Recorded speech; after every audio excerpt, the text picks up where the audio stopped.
የእውነተኛው ኢየሱስ ማንነትና እውነተኛው የድነት መንገድ። ምዕራፍ 1 በኢየሱስ ማመን ማለት ምን ማለት ነው? በኢየሱስ ማመን ማለት እርሱ አዳኝ፣ ቤዛ፣ የእግዚአብሔር ልጅ ወይም ከድንግል ማርያም የተወለደ የሥላሴ ሁለተኛ አካል መሆኑን ማመን ብቻ አይደለም። ምንም እንኳን እነዚህ እውነቶች ትክክል ቢሆኑም፣ እነዚህም ብቻ ማመን ሕይወትን የሚለውጥ እውነተኛ እምነት አይሆንም። በመጽሐፍ ቅዱስ መሠረት እውነተኛ እምነት ምን እንደሆነ ካልተረዳን በቀር እነዚህን እውነቶች እንዲሁ መቀበል ብቻ ክብርን፣ ድነትን ወይም ድልን አያመጣም። ኢየሱስ እነዚህ ሁሉ ቢሆንም የእምነትን እውነተኛ ትርጉም ማወቅና በዚያ እምነት መኖር ነው እውነተኛ ድነትን የሚያመጣው። እውነተኛ እምነት ከኢየሱስ እውነተኛ ማንነትና በእርሱ ውስጥ ካለው ሕይወት ጋር የሚያገናኘን መለኮታዊ ስጦታ ነው። የኢየሱስን ማንነት እንደ ራሳችን ማንነት እንድንቀበል የሚያስችለን ሲሆን፣ ከእርሱ ጋር ባለን ፍጹም አንድነት አማካኝነትም እውነተኛና ተግባራዊ የሕይወት ተሞክሮ ይሰጠናል። ከአጠቃላይ ግንዛቤ በተቃራኒ ማመን ማለት አንድ ነገር እውነት መሆኑን እንዲሁ መቀበል ብቻ አይደለም። ማመን ጥልቅ የሆነ የሕይወት መመሪያ ነው።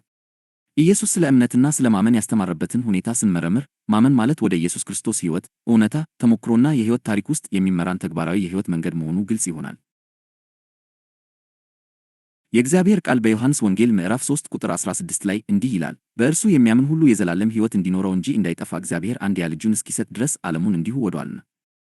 መጽሐፍ ቅዱስ በእርሱ የሚያምን ሁሉ የዘላለም ሕይወት አለው ሲል፣ በኢየሱስ ማመን ማለት የእርሱን ሕይወት እንደ ራስ ሕይወትና ማንነት መቀበልና በእርሱ ሕይወት ውስጥ መኖር ማለት ነው። እርሱ የእግዚአብሔር ልጅ መሆኑን ማመን ብቻ አይደለም። ይህም የሚያሳየው እውነተኛ እምነት የእግዚአብሔርን ልጅ ሕይወት እንደ ራስ ሕይወትና ማንነት በመቀበል ራስን በክርስቶስ ውስጥ የማወቂያ መንገድ መሆኑን ነው። በዚህ መልኩ እምነት ወይም ማመን አንድ ነገር እውነት መሆኑን ከማመን በላይ የሆነ ተግባራዊ የሕይወት መመሪያ ነው። እምነት ወይም ማመን ማለት ከክርስቶስ ማንነት ጋር አንድ መሆን፣ የክርስቶስን ማንነት እንደ ራስ ማንነት፣ የእርሱንም ሕይወት እንደ ራስ ሕይወት መቀበል፣ ከዚያም በዚያ እውነት ውስጥ በእምነት መኖር መቀጠል ማለት ነው። ስለዚህ እምነት ወይም ማመን ማለት ከተፈጥሯዊ ሕይወት በምናውቀው ማንነታችን ላይ ከፍ ያለውን አዲሱን የክርስቶስን ማንነት መቀበል ማለት ነው። ኢየሱስ ክርስቶስን እንደ እውነተኛ ማንነታችን መቀበልና ከተፈጥሯዊ ሕይወት ኃይልና ገደቦች በላይ በሆነው በኢየሱስ እውነታና ማንነት ውስጥ በእርሱ የሕይወት ኃይል መኖር ማለት ነው። በዚህ መንገድ በማመን ከሙታን የተነሳው የኢየሱስ የዘላለም ሕይወት ማንነትን፣ ድልን፣ ክብርንና ኃይልን የእኛ ተግባራዊና የምንኖረው እውነታ እናደርገዋለን። እምነት ወይም ማመን የሚባለው የሕይወት ጥበብ የተሰጠን ለጥፋት፣ ለበሽታ፣ ለርግማንና ለሞት የተጋለጠውን ተፈጥሯዊ ማንነታችንን እንድንክድና የኢየሱስን ማንነት እንደ ራሳችን እንድንቀበል ነው። በዚህ የሕይወት ልውውጥ አማካኝነት ከጥፋት፣ ከበሽታ፣ ከርግማንና ከሞት ነፃ በሆነው በኢየሱስ ሕይወት ውስጥ እንኖራለን። እምነት የተሰጠን ለጥፋት የተጋለጠውን አሮጌ ተፈጥሮችንን በሕይወቱ ክብርና በልጅነቱ በረከት አማካኝነት ከጥፋት በላይ ወደ ሆነው ወደ ኢየሱስ ሕይወት በመለወጥ ከተፈጥሯዊ ሕይወት ቀውስና ጥፋት ሊያድነን ነው። ድነት በእምነት ብቻ የሆነበት ምክንያትም ድነት በእምነት የሚደረግ የሕይወት ልውውጥ ስለሆነ ነው። በኢየሱስ ማመንና በኢየሱስ መዳን ማለት እውነተኛ ትርጉሙ ይህ ነው። እምነት በኢየሱስ ሕይወት በኩል የማንነት ለውጥ እንድንቀበልና የእርሱን ማንነት በእውነተኛና በሚጨበጥ መንገድ እንድንወርስ ያስችለናል። ከክርስቶስ ጋር ተሰቅያለሁ የሚለው የእምነት ቃል ኢየሱስ ማንነቴ ነው ማለት ሲሆን፣ በክርስቶስ ውስጥ ስለ ራሴ እውነተኛ ዕውቀት ይሰጠኛል። በክርስቶስ ያለኝን ማንነት በእምነት ማወቄ በኢየሱስ ውስጥ ለሚገኙት እውነቶች፣ በረከቶችና ክብር ሁሉ ባለመብት ያደርገኛል። አንድ ሰው በተፈጥሮ ልደቱ ባገኘው ማንነት የሚኖርና ራሱን በዚያ መንገድ ብቻ የሚያውቅ ከሆነ ለተፈጥሮ ሰው የሚቻለው ነገር ሁሉ በሕይወቱ ውስጥ ያለምንም ገደብ ይሰራል። በተመሳሳይ መልኩ አንድ ሰው በሰውኛ ማንነት እምነት የሚኖር ከሆነ ስቃይ፣ ችግር፣ ሕመም፣ እርግማንና ለሰው ልጆች የተለመዱት ውሱንነቶች ሁሉ በሕይወቱ ውስጥ ይገለጣሉ። ይህ ደግሞ ሰው በልቡ እንደሚያምን እንዲሁ ይሆንለታል ከሚለው ከዘላለማዊው የእግዚአብሔር ቃል ጋር ይስማማል። ኢየሱስ ራሱ እንደ እምነትህ ይሁንልህ እና እንዳመንህ ይሁንልህ እያለ ደጋግሞ ተናግሯል። ስለዚህ አንድ ሰው በተፈጥሮ አካሉ ባገኘው ማንነት ብቻ የሚያምን ከሆነ በእርግጥም እንደዚያው እምነቱ ይሆንለታል። በውጤቱም ሕይወቱ ለተፈጥሮ ሰው የተለመዱትን ውሱንነቶችና ፍርዶች ያንጸባርቃል። ታዲያ ከሰው ልጆች ስቃይ ለመዳን መንገዱ ምንድነው? በኢየሱስ ማመን የእርሱን ማንነት የእኛ ማንነት፣ ጽድቁን የእኛ ጽድቅ፣ በረከቱን የእኛ በረከት፣ ክብሩንም የእኛ ክብር በማድረግ ሰውን ከኃጢአትና ከፍርድ ያድነዋል። እምነት በዚህ መልኩ ሲረዳ የኢየሱስን ማንነት እንደ ራሳችን አድርገን በመውሰድ እርሱ በቤዛነቱ ያገኘልንን ሁሉ እንወርሳለን። በክርስቶስ የምንቀበለው ማንነት፣ ጽድቅ፣ ክብርና በረከት በሥራ የሚገኝ ሳይሆን በእምነት የሚቀበሉት ነው። በጸጋ በእምነት ድናችኋልና በሚለው ቃል እንደተገለጸው በጸጋ በእምነት መኖር ማለት ይህ ነው። እግዚአብሔር በፍቅሩ እንዲሁ ነገሮችን ብቻ አልሰጠንም፣ ይልቁንም ሁሉም ነገር የሚገዛውና በሁሉ ላይ ሕጋዊ ሥልጣን ያለውን ጻድቅ ልጁ ሰጠን። ልጁ ጻድቅ ስለሆነ ሁሉም ነገር በሙላት ይገዛል። የእግዚአብሔር በጎ ነገሮች ሁሉ ያሉበት የኢየሱስ ሕይወት ለዘላለም የእርሱ ነው። ይህ ሕይወት የማይጠፋና በክፋት የማይነካ የዘላለም ሕይወት ነው። የዘላለም ሕይወት ብዙዎች እንደሚመስላቸው ከሞት በኋላ የሚመጣ የወደፊት ሕይወት ብቻ ሳይሆን አሁን ያለ የኢየሱስ ራሱ የክብርና የበረከት ሕይወት ነው። የእርሱ ሕይወት እንደ ተፈጥሮ ሕይወት ለስቃይ፣ ለችግር፣ ለርግማን ወይም ለጥፋት የተገዛ አይደለም። የክብር፣ የድል፣ የጸጋ፣ የበረከትና የጽድቅ ሕይወት ነው። እኛ እንዲህ ያለ ሕይወት ወይም ማንነት ስለሌለን የዚህን ሕይወት በረከቶች በራሳችን ልንለማመድ አንችልም። ነገር ግን እግዚአብሔር እጅግ ስለወደደን ይህ ሕይወትና በረከቱ ያለውን ልጁን ሰጠን። እንግዲህ ጥያቄው ይህንን ስጦታ እንዴት እንቀበላለን? በክብሩስ ውስጥ እንዴት እንኖራለን? የሚለው ነው። የእምነት ጥበብና ኃይል የሚገለጠው እዚህ ጋር ነው። የእግዚአብሔር የማይለወጥ መለኮታዊ መመሪያ ሰው በልቡ እንደሚያምን እንዲሁ እውነታው ይሆንለታል። አንድ ሰው ኢየሱስንና ሕይወቱን ሊቀበል የሚችለው ማንነቱና ሕልውናው በኢየሱስ ውስጥ መገኘቱን በማመን ብቻ ነው። የማመን እውነተኛና የማይለወጥ ትርጉም ይህ ነው። ስለዚህ ቅዱስ መጽሐፍ በእምነት ስለሚገኝ ድነት ሲናገር እግዚአብሔር ዓለሙን እንዲሁ ስለወደደ አንድያ ልጁን እንደሰጠ በእርሱ የሚያምን ሁሉ የዘላለም ሕይወት እንዲኖረው እንጂ እንዳይጠፋ ያውጃል። የማመን እውነተኛው ፍች ይህ ነው። ማመን በዚህ መንገድ ሲረዳ እግዚአብሔር በልጁ በኩል የሰጠውን ሁሉ በመቀበል በክርስቶስ መኖር ተፈጥሯዊ ይሆናል። እግዚአብሔር የዘላለም ሕይወትን ሰጥቶናል፣ ይህም ሕይወት በልጁ ውስጥ ነው። ስለዚህ ልጁ ያለው ሁሉ የዘላለም ሕይወትና ከእርሱ ጋር የሚመጣው በረከት አለው። በአንደኛ ዮሐንስ ምዕራፍ 5 ቁጥር 11 ላይ እግዚአብሔር የዘላለም ሕይወትን እንደሰጠን ይህም ሕይወት በልጁ እንዳለ ምስክሩ ይህ ነው ተብሎ እንደተጻፈው በኢየሱስ ሕይወት ውስጥ በረከት፣ አቅርቦትና የእግዚአብሔር ልጅ የሆነው ሁሉ አለ። በዚህ ሕይወት ውስጥ ጥፋት የለም። አንደኛ ዮሐንስ 5:12 እንደሚያረጋግጠው ልጁ ያለው ሕይወት አለው፣ የእግዚአብሔር ልጅ የሌለው ሕይወት የለውም። ኢየሱስም በማቴዎስ 11:27 ላይ ሁሉ ከአባቴ ዘንድ ተሰጥቶኛል በማለት ይህንን እውነት ያረጋግጣል። ስለዚህ በጎ ነገሮች ሁሉ የሚገኙት በልጁ ውስጥ ነው። ከክርስቶስ በቀር ማንም ፍጹም ጻድቅና በጎ ነገሮችን ሁሉ ለመቀበል ብቁ ስለሌለ እግዚአብሔር የጽድቅ ባህሪውን ሳይጥስ ከክርስቶስ ውጭ ለማንም የበረከትን ሙላት ሊሰጥ አይችልም። በዚህ ምክንያት የታረደው በግና ከሙታን የተነሳው ክርስቶስ ብቻ በረከትንና በጎ ስጦታዎችን ሁሉ ለመቀበል የተገባው ነው። ስለሆነም በረከቶች ሁሉ የሚገኙት በክርስቶስ ውስጥ ብቻ ነው። እግዚአብሔር ለአንድ ሰው በጎ ነገር ሊሰጥ ሲፈልግ ያንን ነገር ለመቀበል ብቸኛ መብት ላለው ለልጁ ይሰጠዋል። ሆኖም እግዚአብሔር በጸጋው ክርስቶስን በእምነት የሚቀበሉና ከእርሱ ጋር አንድ የሚሆኑ ሁሉ እርሱን በመቀበል በልጁ ሕይወትና በረከት እንዲካፈሉ ፈቅዷል። ስለዚህ በእምነት ልጁ ያለው ሰው ሁሉ በእግዚአብሔር ልጅ በኢየሱስ ዕድል ፈንታ ርስትና ሕይወት ይካፈላል። ጴጥሮስ በሁለተኛ ጴጥሮስ 1:3 ላይ ይህንን እውነት ያረጋግጣል። በክብሩና በበጎነቱ የጠራንን በማወቅ ለሕይወትና ለእግዚአብሔር ፍርሃት የሚሆነውን ሁሉ የመለኮቱ ኃይል ሰጠን። እኛ በክርስቶስ ያለውን ሁሉ ተካፋይ የምንሆነው በእምነት በሚመጣው አንድነት ኢየሱስን ማንነታችንና ሕይወታችን በማድረግ ነው። እግዚአብሔር ሁሉም ነገር ለአንድያ ልጁ ስለሰጠ በእምነት ወደ ክርስቶስ መግባት ልጁ ያለውን ሁሉ የመጋራት መብት ይሰጠናል። ፈውስን፣ አቅርቦትን፣ በረከትን ወይም ሌላ ማንኛውንም በጎ ነገር ከክርስቶስ ውጭ በጸሎትም ሆነ በሃይማኖታዊ ሥርዓት ለማግኘት መሞከር ራስን ማታለል ነው። ምክንያቱም እነዚህ ነገሮች የሚገኙት በክርስቶስ ውስጥ ብቻ ነው። ስለዚህ በዚህ ምዕራፍ ኢየሱስ በምድር ላይ የኖረውን ሕይወት፣ የእውነተኛ ድነትን ትርጉም፣ ከድነት በኋላ አማኞች የሚኖሩትን ሕይወትና ለእግዚአብሔር ልጆች የሚገባውን እውነተኛ የእምነት መንገድ እንመረምራለን። ስለ ኢየሱስና ስለ ወንጌሉ እውነቱን ማወቅ። ኢየሱስ ከላይ ባጭሩ በገለጽነው መንገድ የተገለጠበት ምክንያት በእኛ ውስጥ ሊያከናውን የመጣው እንዲሁ የባህሪ ለውጥን ብቻ ሳይሆን በእምነት የሚሆን የማንነት ልውጥን ስለሆነ ነው። እርሱ የመጣው የሰውን ጠባይ ከውጭ ለማስተካከል ብቻ ሳይሆን በእርሱ ላይ እምነትንና ጌትነቱን በመመስረት የራሱን ሕይወት ከውስጥ ለመስጠት ነው። ኢየሱስ ኃጢአተኞችን ሲቀበልና በነጻ ሲያጸድቃቸው ያለው ዓላማ በእምነት ምስጢር አማካኝነት ከእርሱ ጋር በመጠቃለል የራሱ እንዲሆኑና ክብሩንና ጽድቁን እንዲወርሱ ለማድረግ ነው። የእርሱ ዓላማ የራሱን ጽድቅ ለእኛ መስጠት ነው። በዚህም በእኛ አፈጻጸም ወይም ሥራ ሳይሆን በእርሱ መቆም በእግዚአብሔር ፊት እንድንቆም ነው። የእምነት ምስክር ይህ ነው። አንድ ሰው የሚድነው ራሱን በማሻሻል ሳይሆን ሌላውን ኢየሱስን እንደ እውነተኛ ሕይወቱና ማንነቱ አድርጎ በመቀበል ነው። ስለዚህ የኢየሱስ ከኃጢአተኞች ጋር ወዳጅ መሆን በአጋጣሚ የመጣ አልነበረም፣ ወይም የሰዎችን የሥነ ምግባር አኗኗር ለማሻሻል የተቀየሰ ስልት ብቻ አልነበረም። ይህ የተልእኮ ግልጽ መግለጫ ነበር። እርሱ የመጣው ኃጢአተኞችን በስብራታቸው ውስጥ ሆነው ከጌትነቱ ስር እንዲሆኑና በእርሱ ላይ የሚሆን እምነትን ብቸኛ የድነት መሠረት አድርጎ ለመመስረት ነው። ኃጢአተኞች ሊያዩት የፈለገው ሳይቀርቧቸው በፊት እንዲለወጡ የሚጠብቅ አምላክን ሳይሆን አዲስ የሕይወት መሠረት ሊሰጣቸው ወደ እነርሱ የሚቀርብ አዳኝ ነው። የመጣው በጥረት ጻድቅ እንዲሆኑ ሊጠይቃቸው ሳይሆን በስጦታ ጻድቅ ሊያደርጋቸው ነው። የኢየሱስ ዓላማ የባህሪ ለውጥ ማምጣት ብቻ ቢሆን ኖሮ ሕግ ፍጹም መሳሪያ በሆነ ነበር። ኃጢአትን ለመገደብና በሥነ ምግባር እንዲሻሻሉ ለማስገደድ ጥብቅ ደንቦችን፣ ጠንካራ ማስፈራሪያዎችንና ከበድ ያሉ ትእዛዛትን በሰበከ ነበር። አገልግሎቱንም የፍርድ ፍርሃትን በመጠቀም ሥርዓት ያለው ሕይወት በማምረት ላይ ባተኮረ ነበር። ነገር ግን ኢየሱስ ሁልጊዜ ከሕግ የሚበልጥ ነገርን ገለጠ። እምነትን ገለጠ። ጸጋን ገለጠ። ራሱን የእግዚአብሔር ስጦታ አድርጎ ገለጠ። ሰዎችንም የጠራው ራሳቸውን እንዲያሻሽሉ ሳይሆን ወደ ራሱ ነው። ምክንያቱም እግዚአብሔር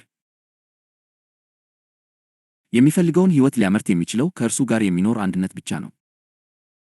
እውነተኛ ጽድቅ የሚገኘው በሥነ ምግባር እርማት ጻድቅ ለመሆን በመሞከር አይደለም።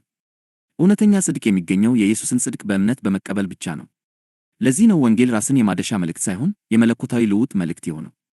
በዚህ ልውውጥ ውስጥ ኢየሱስ ኃጢአተኛው የተሻለ ጠባይ እንዲኖረው እንዲሁ አይረዳውም። ይልቁንም ኃጢአተኛው የራሱን ጽድቅ ይሰጠዋል። በዚያም ጽድቅ አማካኝነት ለኃጢአተኛው ድፍረትን፣ ተቀባይነትን፣ ሰላምንና ከእግዚአብሔር ጋር ኅብረትን ይሰጠዋል።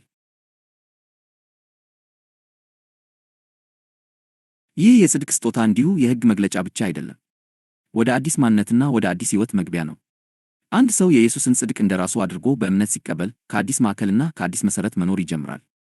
ተቀባይነት ለማግኘት ስለማይለፋ ከዚያ በኋላ ብቁ ለመሆን አይታገልም፣ ምክንያቱም እርሱ ቀድሞውኑ በክርስቶስ ተቀባይነት አግኝቷል።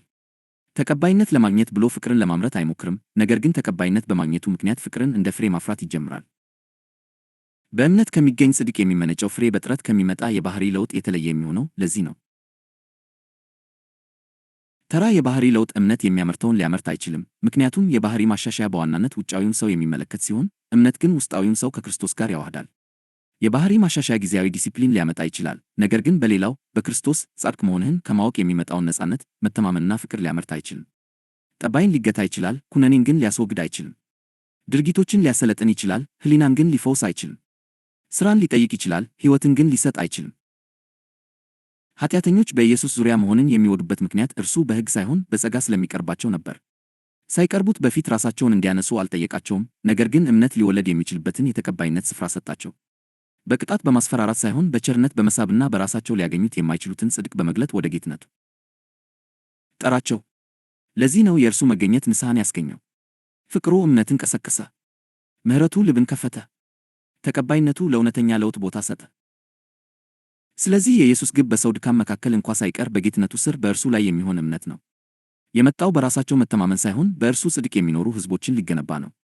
የመጣው ድነት የመልካም ጠባይ ዋጋ ሳይሆን በእምነት የሚቀበሉት ስጦታ መሆኑን እውነታ ሊመሰርት ነው።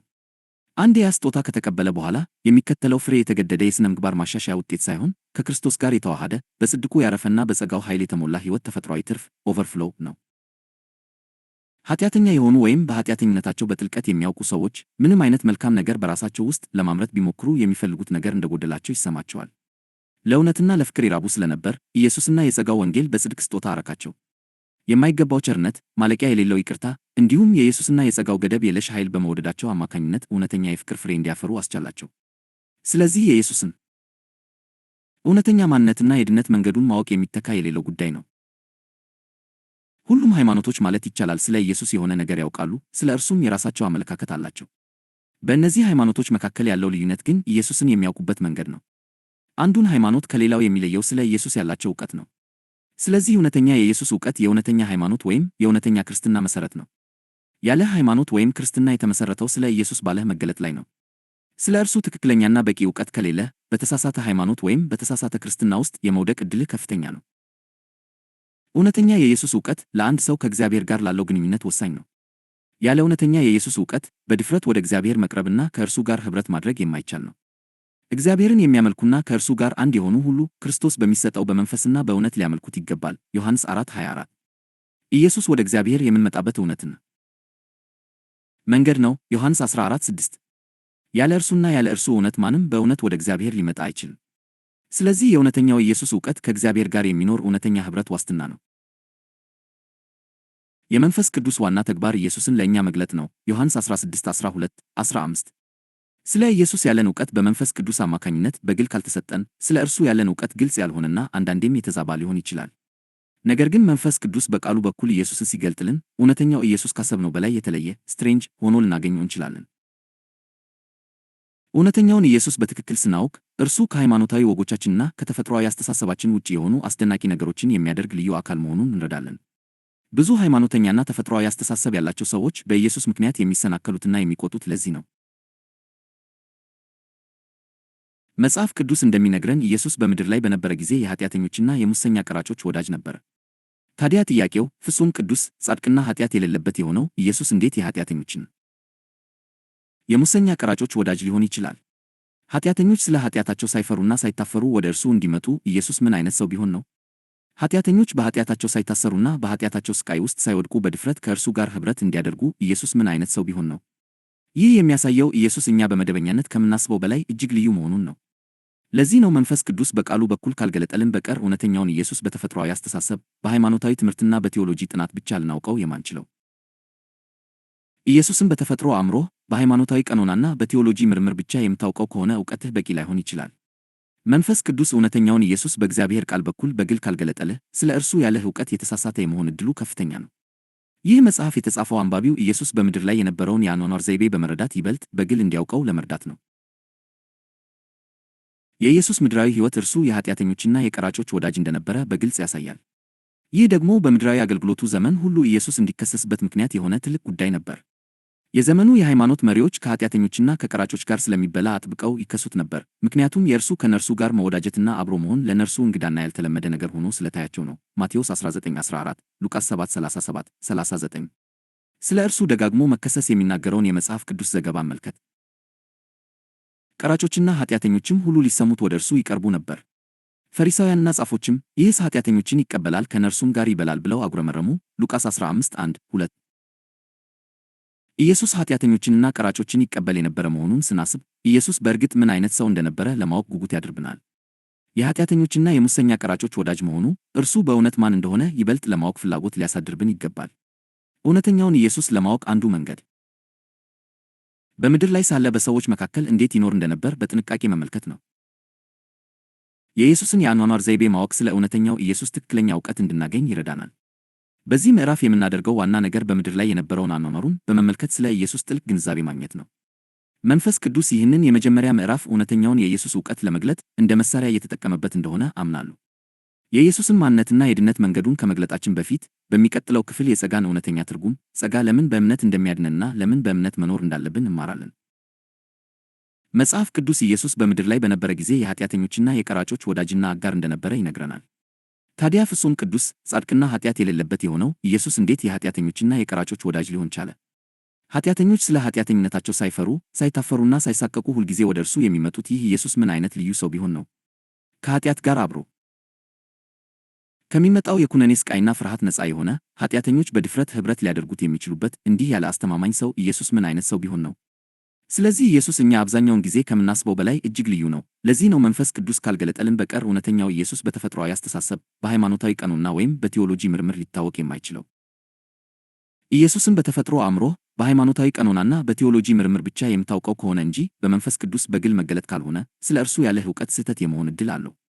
መንፈስ ቅዱስ በቃሉ በኩል እንደሚገልጠው ኢየሱስ ልዩ ነገሮችን የሚያደርግ ልዩ አካል ነው። ለዚህም ነው ብዙ ሃይማኖተኛና ተፈጥሯዊ አስተሳሰብ ያላቸው ሰዎች የሚሰናከሉት። ኢየሱስ በምድር ላይ በነበረ ጊዜ አኗኗሩ ምን ይመስል ነበር? በኢየሱስ ዙሪያ የነበሩ ኃጢአተኞች ሳይፈሩ ከእርሱ ጋር የመኖርና ወዳጆቹና አጋሮቹ የመሆን ድፍረትን ከየትና እንዴት አገኙ? ፍጹም ቅዱስና ጻድቅ የሆነው ኢየሱስ እንዴት የኃጢአተኞችን የቀራጮች ወዳጅ ሊሆን ቻለ? ይህ ያልተለመደ ነገር ነው፣ ጥልቅ ግንዛቤንም ይጠይቃል። ብዙ ሰዎች እንደሚመስላቸው ኢየሱስ የኃጢአተኞች ወዳጅ የሆነው ከነርሱ ጋር በመቀራረብ ብቻ ጠባያቸውን ለመለወጥ አልነበረም። ይህ በመንፈስ ቅዱስ እርዳታ በጥንቃቄ መመርመር ያለበት ጉዳይ ነው። የአንድን ሰው ጠባይ ለመለወጥ ብቻ የግድ ወዳጅ ወይም አጋር መሆን አያስፈልግም፣ ምክንያቱም ወዳጅነትና አጋርነት ተቀባይነትን፣ አንድነትን፣ በሕይወት ጉዳዮች ላይ መተባበርንና መዋሃድን ይጠይቃል። አንድን ሰው ወዳጅ ስታደርግ ከእርሱ ጋር አንድ መሆንንና መተባበርህን በግልጽ እያወጅክ ነው። ኢየሱስ የኃጢአተኞች ወዳጅና አጋር ነበር፣ ይህንንም እያደረገ ነበር።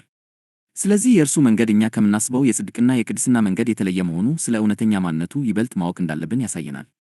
እውነተኛው ኢየሱስ እኛ ከምናስበው በላይ ልዩ ነው የምንለው ለዚህ ነው።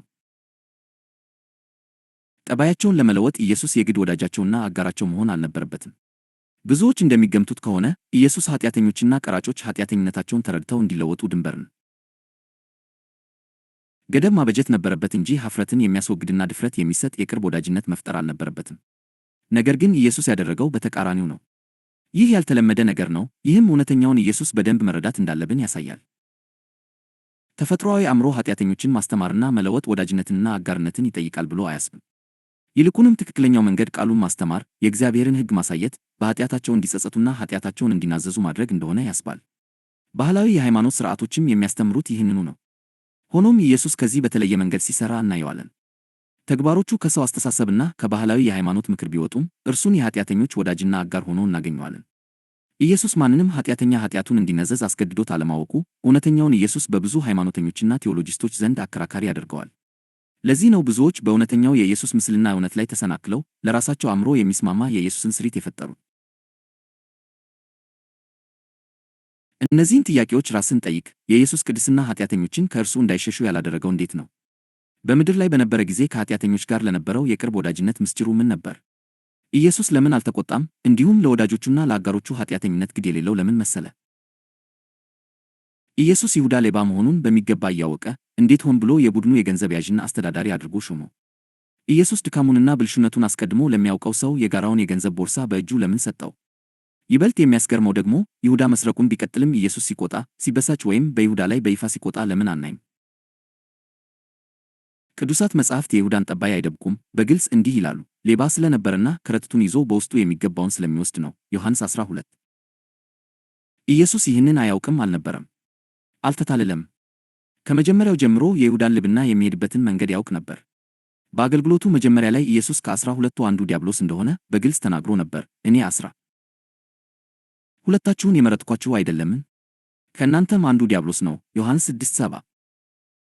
ይሁን እንጂ ይህንን እያወቀ እንኳ ኢየሱስ ለይሁዳ ኃላፊነትን፣ ክብርንና ቅርበትን ሰጠው። አላጋለጠውም፣ አላባረረውም ወይም አልቀየረውም። በሌሎች ፊት አላሳፈረውም ወይም ከቦታው አላነሳውም። ይሁዳ ከኢየሱስ ጋር መጓዙን፣ አብሮ ማገልገሉንና እንደ ታመነ ደቀ መዝሙር መታየቱን ቀጥሎ ነበር። ይህ ለሃይማኖታዊ አስተሳሰብ እጅግ የማይመች ጥያቄን ያስነሳል። ኢየሱስ ለምን ይሁዳን በኃይል አልገጠመውም? በጫና ለምን ተጠያቂ አላደረገውም? በይፋዊ እርማት ለምን አልቀጣውም? ወይም የአገልግሎቱን ታማኝነት ለመጠበቅ ለምን አላስወገደውም? ይሁዳ ደጋግሞ ሲወድቅ ኢየሱስ በመበሳጨት ወይም በሥነ ምግባራዊ ቁጣ ሲያደርግ ለምን አናይም? መልሱ ስለ ኢየሱስ ማንነትና ስለ ተልእኮው መሠረታዊ የሆነ ነገር ይገልጣል። የኢየሱስ ዋነኛ ትኩረት ጠባይን በመቆጣጠር ማስተካከል ወይም በሥነ ምግባር ማሻሻል አልነበረም። ኢየሱስ በውጫዊ ደንብ ይሁዳን ለመጠገን አልሞከረም ነበር። ኢየሱስ መስረቅን ከማስቆም በላይ የሆነ ጥልቅ ነገር ይፈልግ ነበር። ይሁዳ በጌትነቱ ላይ እምነት እንዲኖረው ለማድረግ ይፈልግ ነበር። ኢየሱስ የመጣው በሕግ አማካኝነት ጠባይን ለመለወጥ አይደለም። የመጣው አሮጌውን ሕይወት በአዲስ ለመተካት ነው። የይሁዳ ጥልቅ ችግር ስርቆት አልነበረም። አለማመን ነበር። በራስ መተማመን ነበር። ለኢየሱስ እንደ ጌታ ያልተገዛ ልብ ነበር እውነተኛው ችግር። ኢየሱስ ራሱ በትምህርቱ ይህንን ግልጽ አድርጓል። ሥጋ ምንም አይጠቅምም። ዮሐንስ 6:63። ምንም ያህል የሥነ ምግባር እርማት ይሁዳን ሊያድነው አይችልም ነበር። ፍጹም የሆነ ውጫዊ ጠባይ እንኳ ድነትን አያመጣም ነበር። ኢየሱስ የፈለገው ውጫዊ ለውጥን ሳይሆን ውስጣዊ መገዛትን ነበር። ለዚህ ነው ኢየሱስ ታጋሽ፣ ዝምተኛና ቸር የሆነው። ለይሁዳ የእምነት ቦታ እየሰጠው ነበር እንጂ እንዲታዘዝ እያስገደደው አልነበረም። ይህ ኢየሱስ ለምን ከይሁዳ ጋር የነበረውን ኅብረት እንዳልቆረጠ ያብራራል። እንደሚቆጣጠረው ወንጀለኛ ሳይሆን እንደሚፈለግ የጠፋ ሰው ነበር የያዘው። በመጨረሻው እራት ላይ እንኳ ኢየሱስ ወዳጄ ሆይ ብሎ ጠርቶታል። ወዳጄ ሆይ ለምን መጣህ? ማቴዎስ 26:50። ይሁዳ ለዚያ ጸጋ በእምነት ምላሽ መስጠት ባቆመ ጊዜ እንኳ ኢየሱስ በጸጋ ከእርሱ ጋር ያለውን ግንኙነት አላቋረጠም ነበር። ልዩነቱ አስገራሚ ነው። ሃይማኖት ኃጢአትን በደንቦች በማጋለጥና በቅጣት ለመግታት ይጥራል። ኢየሱስ ኃጢአትን በፍቅር በትዕግሥትና በመተማመን ጥሪ ለማሸነፍ ይጥራል። ሃይማኖት ሥርዓቱን ለመጠበቅ ኃጢአተኛውን ያስወግዳል። ኢየሱስ ኃጢአተኛውን ለማዳን ግንኙነቱን ይጠብቃል። ለዚህ ነው ኢየሱስ የይሁዳን ጠባይ ለመቆጣጠር ሲሞክር የማናየው። ይሁዳ መስረቁን ቢያቆም እንኳ እንደማያድነው ኢየሱስ ያውቅ ነበር። ሊያድነው የሚችለው በኢየሱስ ጌትነት ላይ ያለው እምነት ብቻ ነበር። እምነት ደግሞ ሊገደድ አይችልም፣ መመረጥ አለበት። ቅዱስ ቃሉ ይህንን መመሪያ በግልጽ ያረጋግጣል። ለማይሠራ ግን ኃጢአተኛውን በሚያጸድቅ ለሚያምን እምነቱ ጽድቅ ሆኖ ይቆጠርለታል። ሮሜ 4:5። ኢየሱስ በይሁዳ ስርቆት ላይ ዝም ማለቱ ኃጢአትን መደገፍ አልነበረም፣ የጸጋ መገለጥ ነበር። ኢየሱስ ድነት በሥነ ምግባር ጫና ሳይሆን በእምነት እንደሚመጣ እየገለጠ ነበር። ጽድቅ የሚመጣው ሥጋን በመቆጣጠር ሳይሆን አዲስ ሕይወትን በመቀበል መሆኑን እያሳየ ነበር። ለዚህ ነው እውነተኛው ኢየሱስ ከሃይማኖታዊ ግምቶች በጣም የተለየ ሆኖ የሚታየው። በኃጢአት አይደናገጥም። ሰዎች ሲወድቁ በፍርሃት ወይም በቁጣ ምላሽ አይሰጥም። ቅድስናን በቁጥጥር ለማስገደድ አይሞክርም። ሕግ ሊያደርገው የማይችለውን ለማድረግ በጸጋ ኃይል ይተማመናል። የይሁዳ አደጋ ገንዘብ መስረቁ አልነበረም። አደጋው ራሱን ለኢየሱስ እንደ ጌታ አሳልፎ አለመስጠቱ ነበር። ኢየሱስም ይህንን እያወቀ አሁንም ወደደው፣ አብሮት ተጓዘ፣ አከበረውና እንዲያምን ዕድል ሁሉ ሰጠው። እውነተኛው ኢየሱስ ይህ ነው። ታጋሽ፣ ቸር፣ በሰው ውድቀት የማይሸበር፣ ከጠባይ ይልቅ ለእምነት፣ ከዝና ይልቅ ለድነት፣ ከእጅ ይልቅ ለልብ ይበልጥ የሚጨነቅ። ኢየሱስ በትውልድ እስራኤላዊ ሆኖ ሳለ የሮማውያን ወራሪዎችን እንደ ቀራጭ ያገለግል ለነበረ፣ የባዕድ አገር ቅጥረኛ ለሆነ፣ በሙስና ሥልጣኑን ተጠቅሞ የራሱን ሕዝብ ለዘረፈው ለዘኬዎስ እንዴት በፊቱ በናቁትና በገፉት ሕዝብ ፊት ዛሬ በቤትህ እውላለሁ አብሬህም እበላለሁ ሊለው ቻለ? ወንጌል ይህንን አስደንጋጭ ቅጽበት በግልጽ መዝግቦታል። ኢየሱስም ወደዚያ ስፍራ በደረሰ ጊዜ አሻቅቦ አየና ዘኬዎስ ሆይ ዛሬ በቤትህ እውል ዘንድ ይገባኛልና ፈጥነህ ውረድ አለው። ሉቃስ 19:5። በዚያን ጊዜ በነበረው የእስራኤል ባህላዊና ሃይማኖታዊ ሁኔታ ወደ አንድ ሰው ቤት መግባትና አብሮ መብላት ተራ ነገር አልነበረም። የኅብረት፣ የተቀባይነትና የአንድነት ትልቅ ይፋዊ አዋጅ ነበር። አብሮ መብላት ማለት መጠቃለል፣ አንድ መሆን፣ አይደንቲፊኬሽን፣ ክብርን መጋራትና በግንኙነት መጽደቅ ማለት ነው። በዚህ ምክንያት የእስራኤል የሃይማኖት መሪዎች በይፋ ከሚቀራረቡት ሰው ጋር በጣም ጥንቃቄ ያደርጉ ነበር፣ ምክንያቱም መቀራረብ ያን ሰው መደገፍ ተደርጎ ይቆጠር ነበር። ለዚህ ነው የሕዝቡ ምላሽ ወዲያውኑና ከፍተኛ የሆነው። ሁሉም አይተው ከኃጢአተኛ ሰው ጋር ሊያድር ገባ ብለው አጉረመረሙ። ሉቃስ 19:7። ዘኬዎስ እንዲሁ የተጠላ ብቻ አልነበረም። በሃይማኖታዊ ትርጉሙ ሙሉ በሙሉ ኃጢአተኛ፣ የሀገሩ ከዳተኛ፣ ቀማኛና የራሱን ሕዝብ በመበዝበዝ የበለጸገ ሰው ተደርጎ ይቆጠር ነበር። በኅብረተሰቡ ዓይን እርሱ የሚገባው ፍርድ፣ ቅጣትና መገለል እንጂ ኅብረት አልነበረም። ሆኖም ኢየሱስ ወደ ዘኬዎስ በድብቅ ወይም በግል አልቀረበም። ዘኬዎስ ሕይወቱን እስኪያጸዳ ወይም ንስሐውን እስኪያረጋግጥ አልጠበቀም። በሁሉም ፊት ዛሬ በቤትህ እውል ዘንድ ይገባኛል ብሎ በይፋ አወጀ። ይህ ይፋዊ የኅብረት ተግባር ጥልቅ ጥያቄን ያስነሳል። ኢየሱስ በዘኬዎስ ላይ የእግዚአብሔርን ፍርድ ከመጥራት ወይም በመጀመሪያ ጠባዩን እንዲያስተካክል ከመጠየቅ ይልቅ ለምን እንዲህ አደረገ? እርሱን እንደ ጽድቅ መምህር ከሚያዩትና ከሚከተሉት አይሁዶችና እስራኤላውያን ላለመጣላት ለምን ከእንዲህ አይነቱ ሰው ራሱን አላራቀም? መልሱ ያለው በኢየሱስ ተልእኮ ባህሪ ውስጥ ነው። ኢየሱስ የመጣው ራሱን ከሰው የጽድቅ መስፈርት ጋር ለማስማማት ሳይሆን የእግዚአብሔርን ለኃጢአተኞች ያለውን ልብ ለመግለጥ ነው። እርሱ ራሱ በሌላ ቦታ እንዲህ ሲል አብራርቶታል። ሕመምተኞች እንጂ ጤነኞች ባለመድኃኒት አያስፈልጋቸውም። ኃጢአተኞችን ወደ ንስሐ እንጂ ጻድቃንን ልጠራ አልመጣሁም። ሉቃስ 5:31-32። ኢየሱስ ከዘኬዎስ ጋር ለመብላት በመምረጡ ሙስናን ወይም ኢፍትሐዊነትን እየደገፈ አልነበረም። ይልቁንም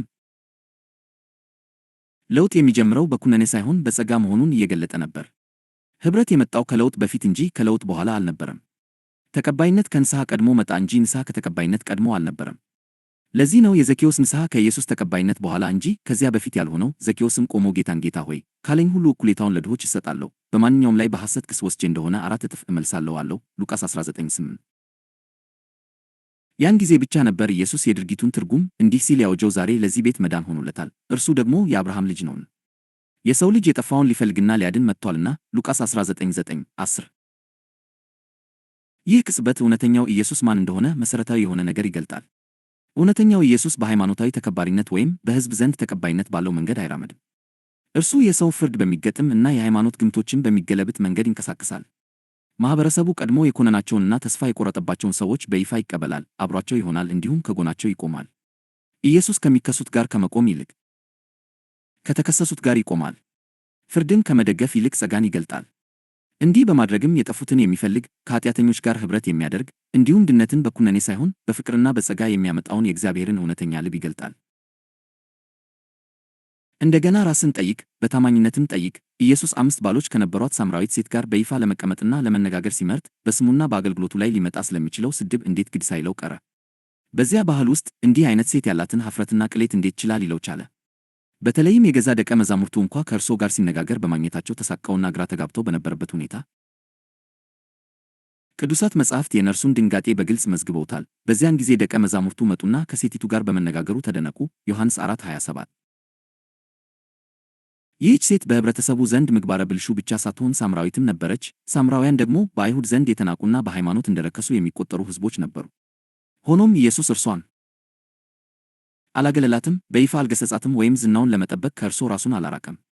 ይልቁንም በንግግር አሳተፋት፣ ማንነቱን ገለጠላት፣ የሕይወት ውሃንም ሰጣት። ከዚህ ውሃ የሚጠጣ ሁሉ እንደገና ይጠማል፣ እኔ ከምሰጠው ውሃ የሚጠጣ ግን ለዘላለም አይጠማም። ዮሐንስ 4:13-14። ኢየሱስ ድርጊቱ ተከታዮቹንና የገዛ ወገኖቹን ሊያሰናክል እንደሚችል እንዴት አላሳሰበውም? እነርሱ ኃጢአተኛ፣ ምግባረ ብልሹና የማይገባው ሰው አድርገው ከሚቆጥሩት ሰው ጋር መቆራኘቱ እንዴት አላስጨነቀውም? መልሱ ቀላል ግን ጥልቅ እውነት ያለው ነው። ኢየሱስ በሕዝብ አስተያየት ወይም በሃይማኖታዊ ግምቶች የሚመራ አልነበረም። እርሱ የሚመራው በአብ ፈቃድና ባሕሪ ነበር። እንዲሁም በምንዝር ድርጊት ላይ የተያዘችውን ሴት አስቡ። እንደ ሕጉ ከሆነ ሞት ይገባታል። የሃይማኖት መሪዎች ወደ ኢየሱስ ያመጧት ፍትሕ ፈልገው ሳይሆን ሕጉን እንዲጥስ ወይም በሕዝብ ዘንድ ያለውን ተሰሚነት እንዲያጣ ወጥመድ ሊያዘጋጁለት ፈልገው ነበር። ሆኖም ኢየሱስ አልኮነናትም ወይም ሕጉን በእርሷ ላይ አልተገበረም። ይልቁንም የከሳሾቹን ግብዝነት አጋለጠና ነፃ መሆኗን አወጀ። ከእናንተ ኃጢአት የሌለበት አስቀድሞ ድንጋይ ይወርወርባት። ዮሐንስ 8:7 አንዱ በአንዱ እያሉ ጥለዋት ሄዱ። ከዚያም ኢየሱስ ሃይማኖታዊና የሥነ ምግባር ስሜቶችን የሚቀሰቅስ ንግግር ተናገረ። አንቺ ሴት፣ እነዚያ ከሳሾችሽ ወዴት አሉ? የፈረደብሽ የለምን?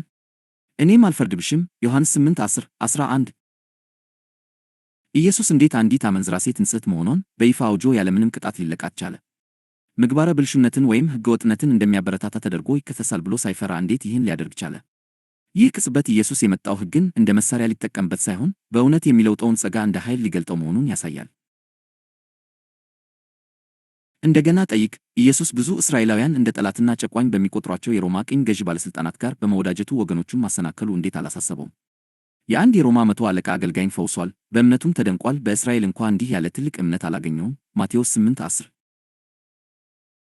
የአረማውያን ግዛት አገልጋይ በመሆኑ መቶ አለቃውን አልኮነነውም ወይም ጸጋውን ከመስጠቱ በፊት ፖለቲካዊ ወይም የሥነ ምግባር ለውጥ እንዲያደርግ አልጠየቀውም። ይልቁንም እምነትን ባገኘበት ቦታ ሁሉ አከበረ። ሳምራውያን የአይሁድ ጠላቶች ተደርገው በሚቆጠሩበት ጊዜ ኢየሱስ ለአንዲት ሳምራዊት ሴት በርኅራኄ ሲናገር፣ በክብርና ዋጋ በመስጠት ሲያያት፣ እንዲሁም ወደ እግዚአብሔር ቤተሰብ ሲጠራት ተከታዮቹን ማሰናከሉን እንዴት አልፈራም? ሁሉንም የሚቀበል ግን በማንም ላይ የማይፈርድ ይህ ኢየሱስ ምን ዓይነት ሰው ነበር? በፊቱ በይፋ በሚፈጸሙ ኃጢአቶችና በደሎች ላይ በቀል ሲወጣ ወይም ፍርድ ሲያስተላልፍ የማናየው ይህ ኢየሱስ ማን ነው?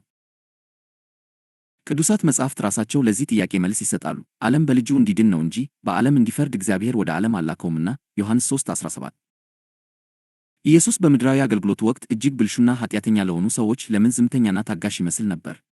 ለምን ከመክሰስ ይልቅ አብሮ መሆንን ከመኮነን ይልቅ ኅብረትን መረጠ? ኃጢአትን ለመግታት ሕግና ሥርዓትን ለማስከበር ሲሞክር ወይም በዋናነት ጠባይን ለመቆጣጠር የታለሙ ስብከቶችን ሲሰብክ ለምን አናየውም? ምክንያቱ ግልጽ ነው። ኢየሱስ የተላከው የሰውን ጠባይ ከውጭ ለማሻሻል ሳይሆን አዲስ ሕይወትን ከውስጥ ለመስጠት ነው። የመጣው እንደ ሥነ ምግባር አሻሻይ ሳይሆን እንደ አዳኝ ነው። በዋናነት ትኩረቱ በሕግ አማካኝነት ጠባይን ከፍ ማድረግ ሳይሆን በጸጋ አማካኝነት ጽድቅን መስጠት ነበር። ሕመምተኞች እንጂ ጤነኞች ባለመድኃኒት አያስፈልጋቸውም። ኃጢአተኞችን ወደ ንስሐ እንጂ ጻድቃንን ልጠራ አልመጣሁም። ሉቃስ 5:31-32 ለዚህ ነው ኢየሱስ የሥነ ምግባር ለውጥ ለማስገደድ በፍርድ ማስፈራሪያ የተሞሉ ስብከቶችን ሲሰብክ የማናየው። በኃጢአት ላይ ሲደነግጥ ወይም በኃጢአተኞች ላይ የሽብር ዘመቻ ሲያውጅ አናየው። ይልቁንም ምሕረትን ሲገልጥ፣ ይቅርታን ሲሰጥና ኃጢአተኛውን ሲያጸድቅ እናየዋለን። ለማይሠራ ግን ኃጢአተኛውን በሚያጸድቅ ለሚያምን እምነቱ ጽድቅ ሆኖ ይቆጠርለታል። ሮሜ 4:5 እውነተኛው ኢየሱስ ብዙ ሰዎች ከሚገምቱት በላይ እጅግ ልዩ ነው የምንለው ለዚህ ነው። እርሱ በሃይማኖታዊ ክፍሎች ወይም በሥነ ምግባር ግምቶች ውስጥ አይገደብም። እርሱ የሕግ አስከባሪ ሳይሆን የጸጋ ገላጭ ነው። ሰዎችን የሚለውጠው በኩነኔ ሳይሆን በተቀባይነት ነው። የሚያድነው በፍርድ በማስፈራራት ሳይሆን ራሱን በመስጠት ነው። እውነተኛው ኢየሱስ ይህ ነው፣ ኃጢአተኞችን የሚቀበል፣ በደለኛውን የሚያጸድቅ እንዲሁም የአብን ልብ በጸጋና በእውነት የሚገልጥ። በሌላ በኩል ደግሞ እግዚአብሔርን ደስ ለማሰኘት በየቀኑ ቅዱሳት መጻሕፍትን ለሚመረምሩና በጣም ሃይማኖተኛ ሆነው ለሚታዩ ግብዝ ፈሪሳውያን ኢየሱስ ለምን እንዲህ ተቆጣና ተቃወማቸው? ለዘመናት የቆዩ የሃይማኖት ሥርዓቶችንና ወጎችን የሚፈታተኑ ነገሮችን በማድረግ ለምን ገጠማቸው? ኢየሱስ በሃይማኖተኞች ዘንድ ለምን እንዲህ ተጠላ? በኃጢአተኞች ዘንድ ደግሞ ለምን እንዲህ ተወደደ?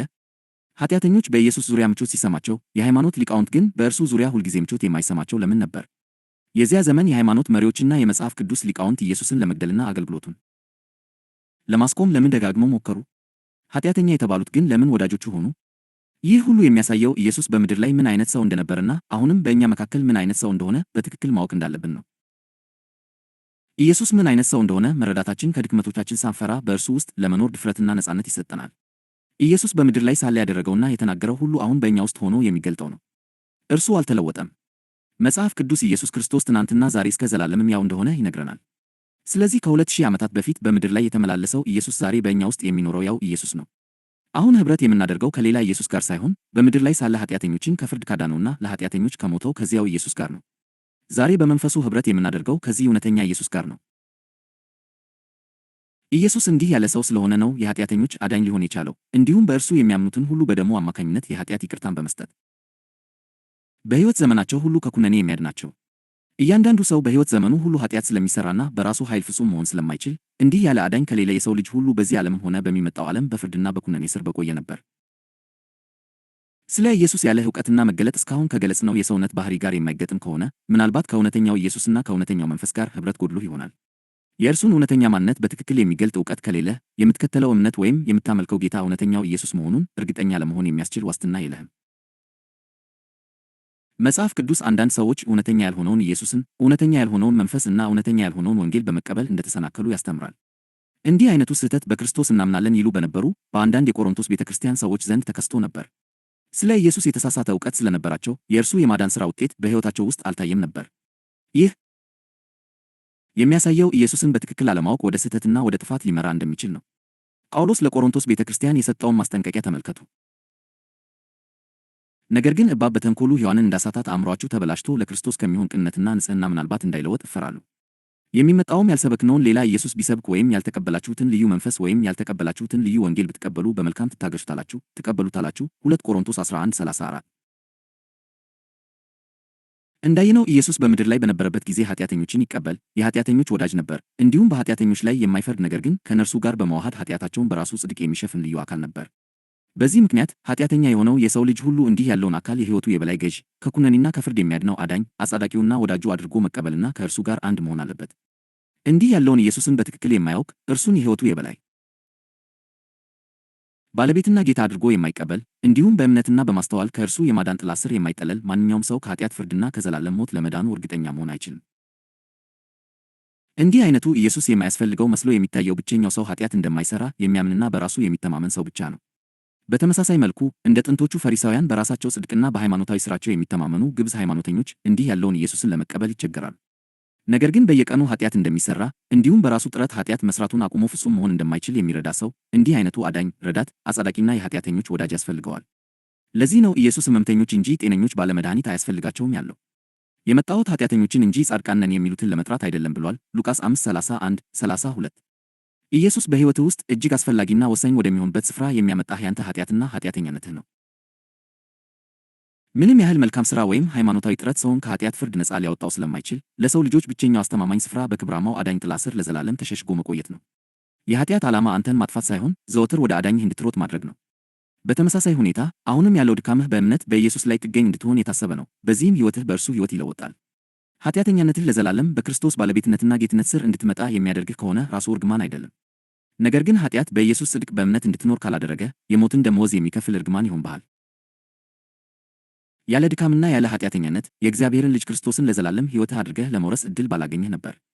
ነገር ግን ድካምህን በእምነት ለኢየሱስ እጅ ለመስጠት እንደ ምክንያት ከመጠቀም ይልቅ የራስህን የጽድቅ ዓይነት ለማምረት የምትሞክር ከሆነ ነፍስህን በፍርሃት በዕረፍት ማጣትና ኩነኔ ባለበት ሕይወት ውስጥ በሚመጡ እርግማኖች ውስጥ ታስረህ ትቆያለህ።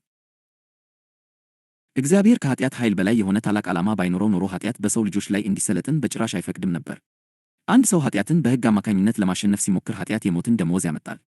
እግዚአብሔር ግን ከፍርዳችን ይልቅ ስጦታን ሰጥቶናል። ይህም በክርስቶስ በማመን የሚገኝ የዘላለም ሕይወት ነው።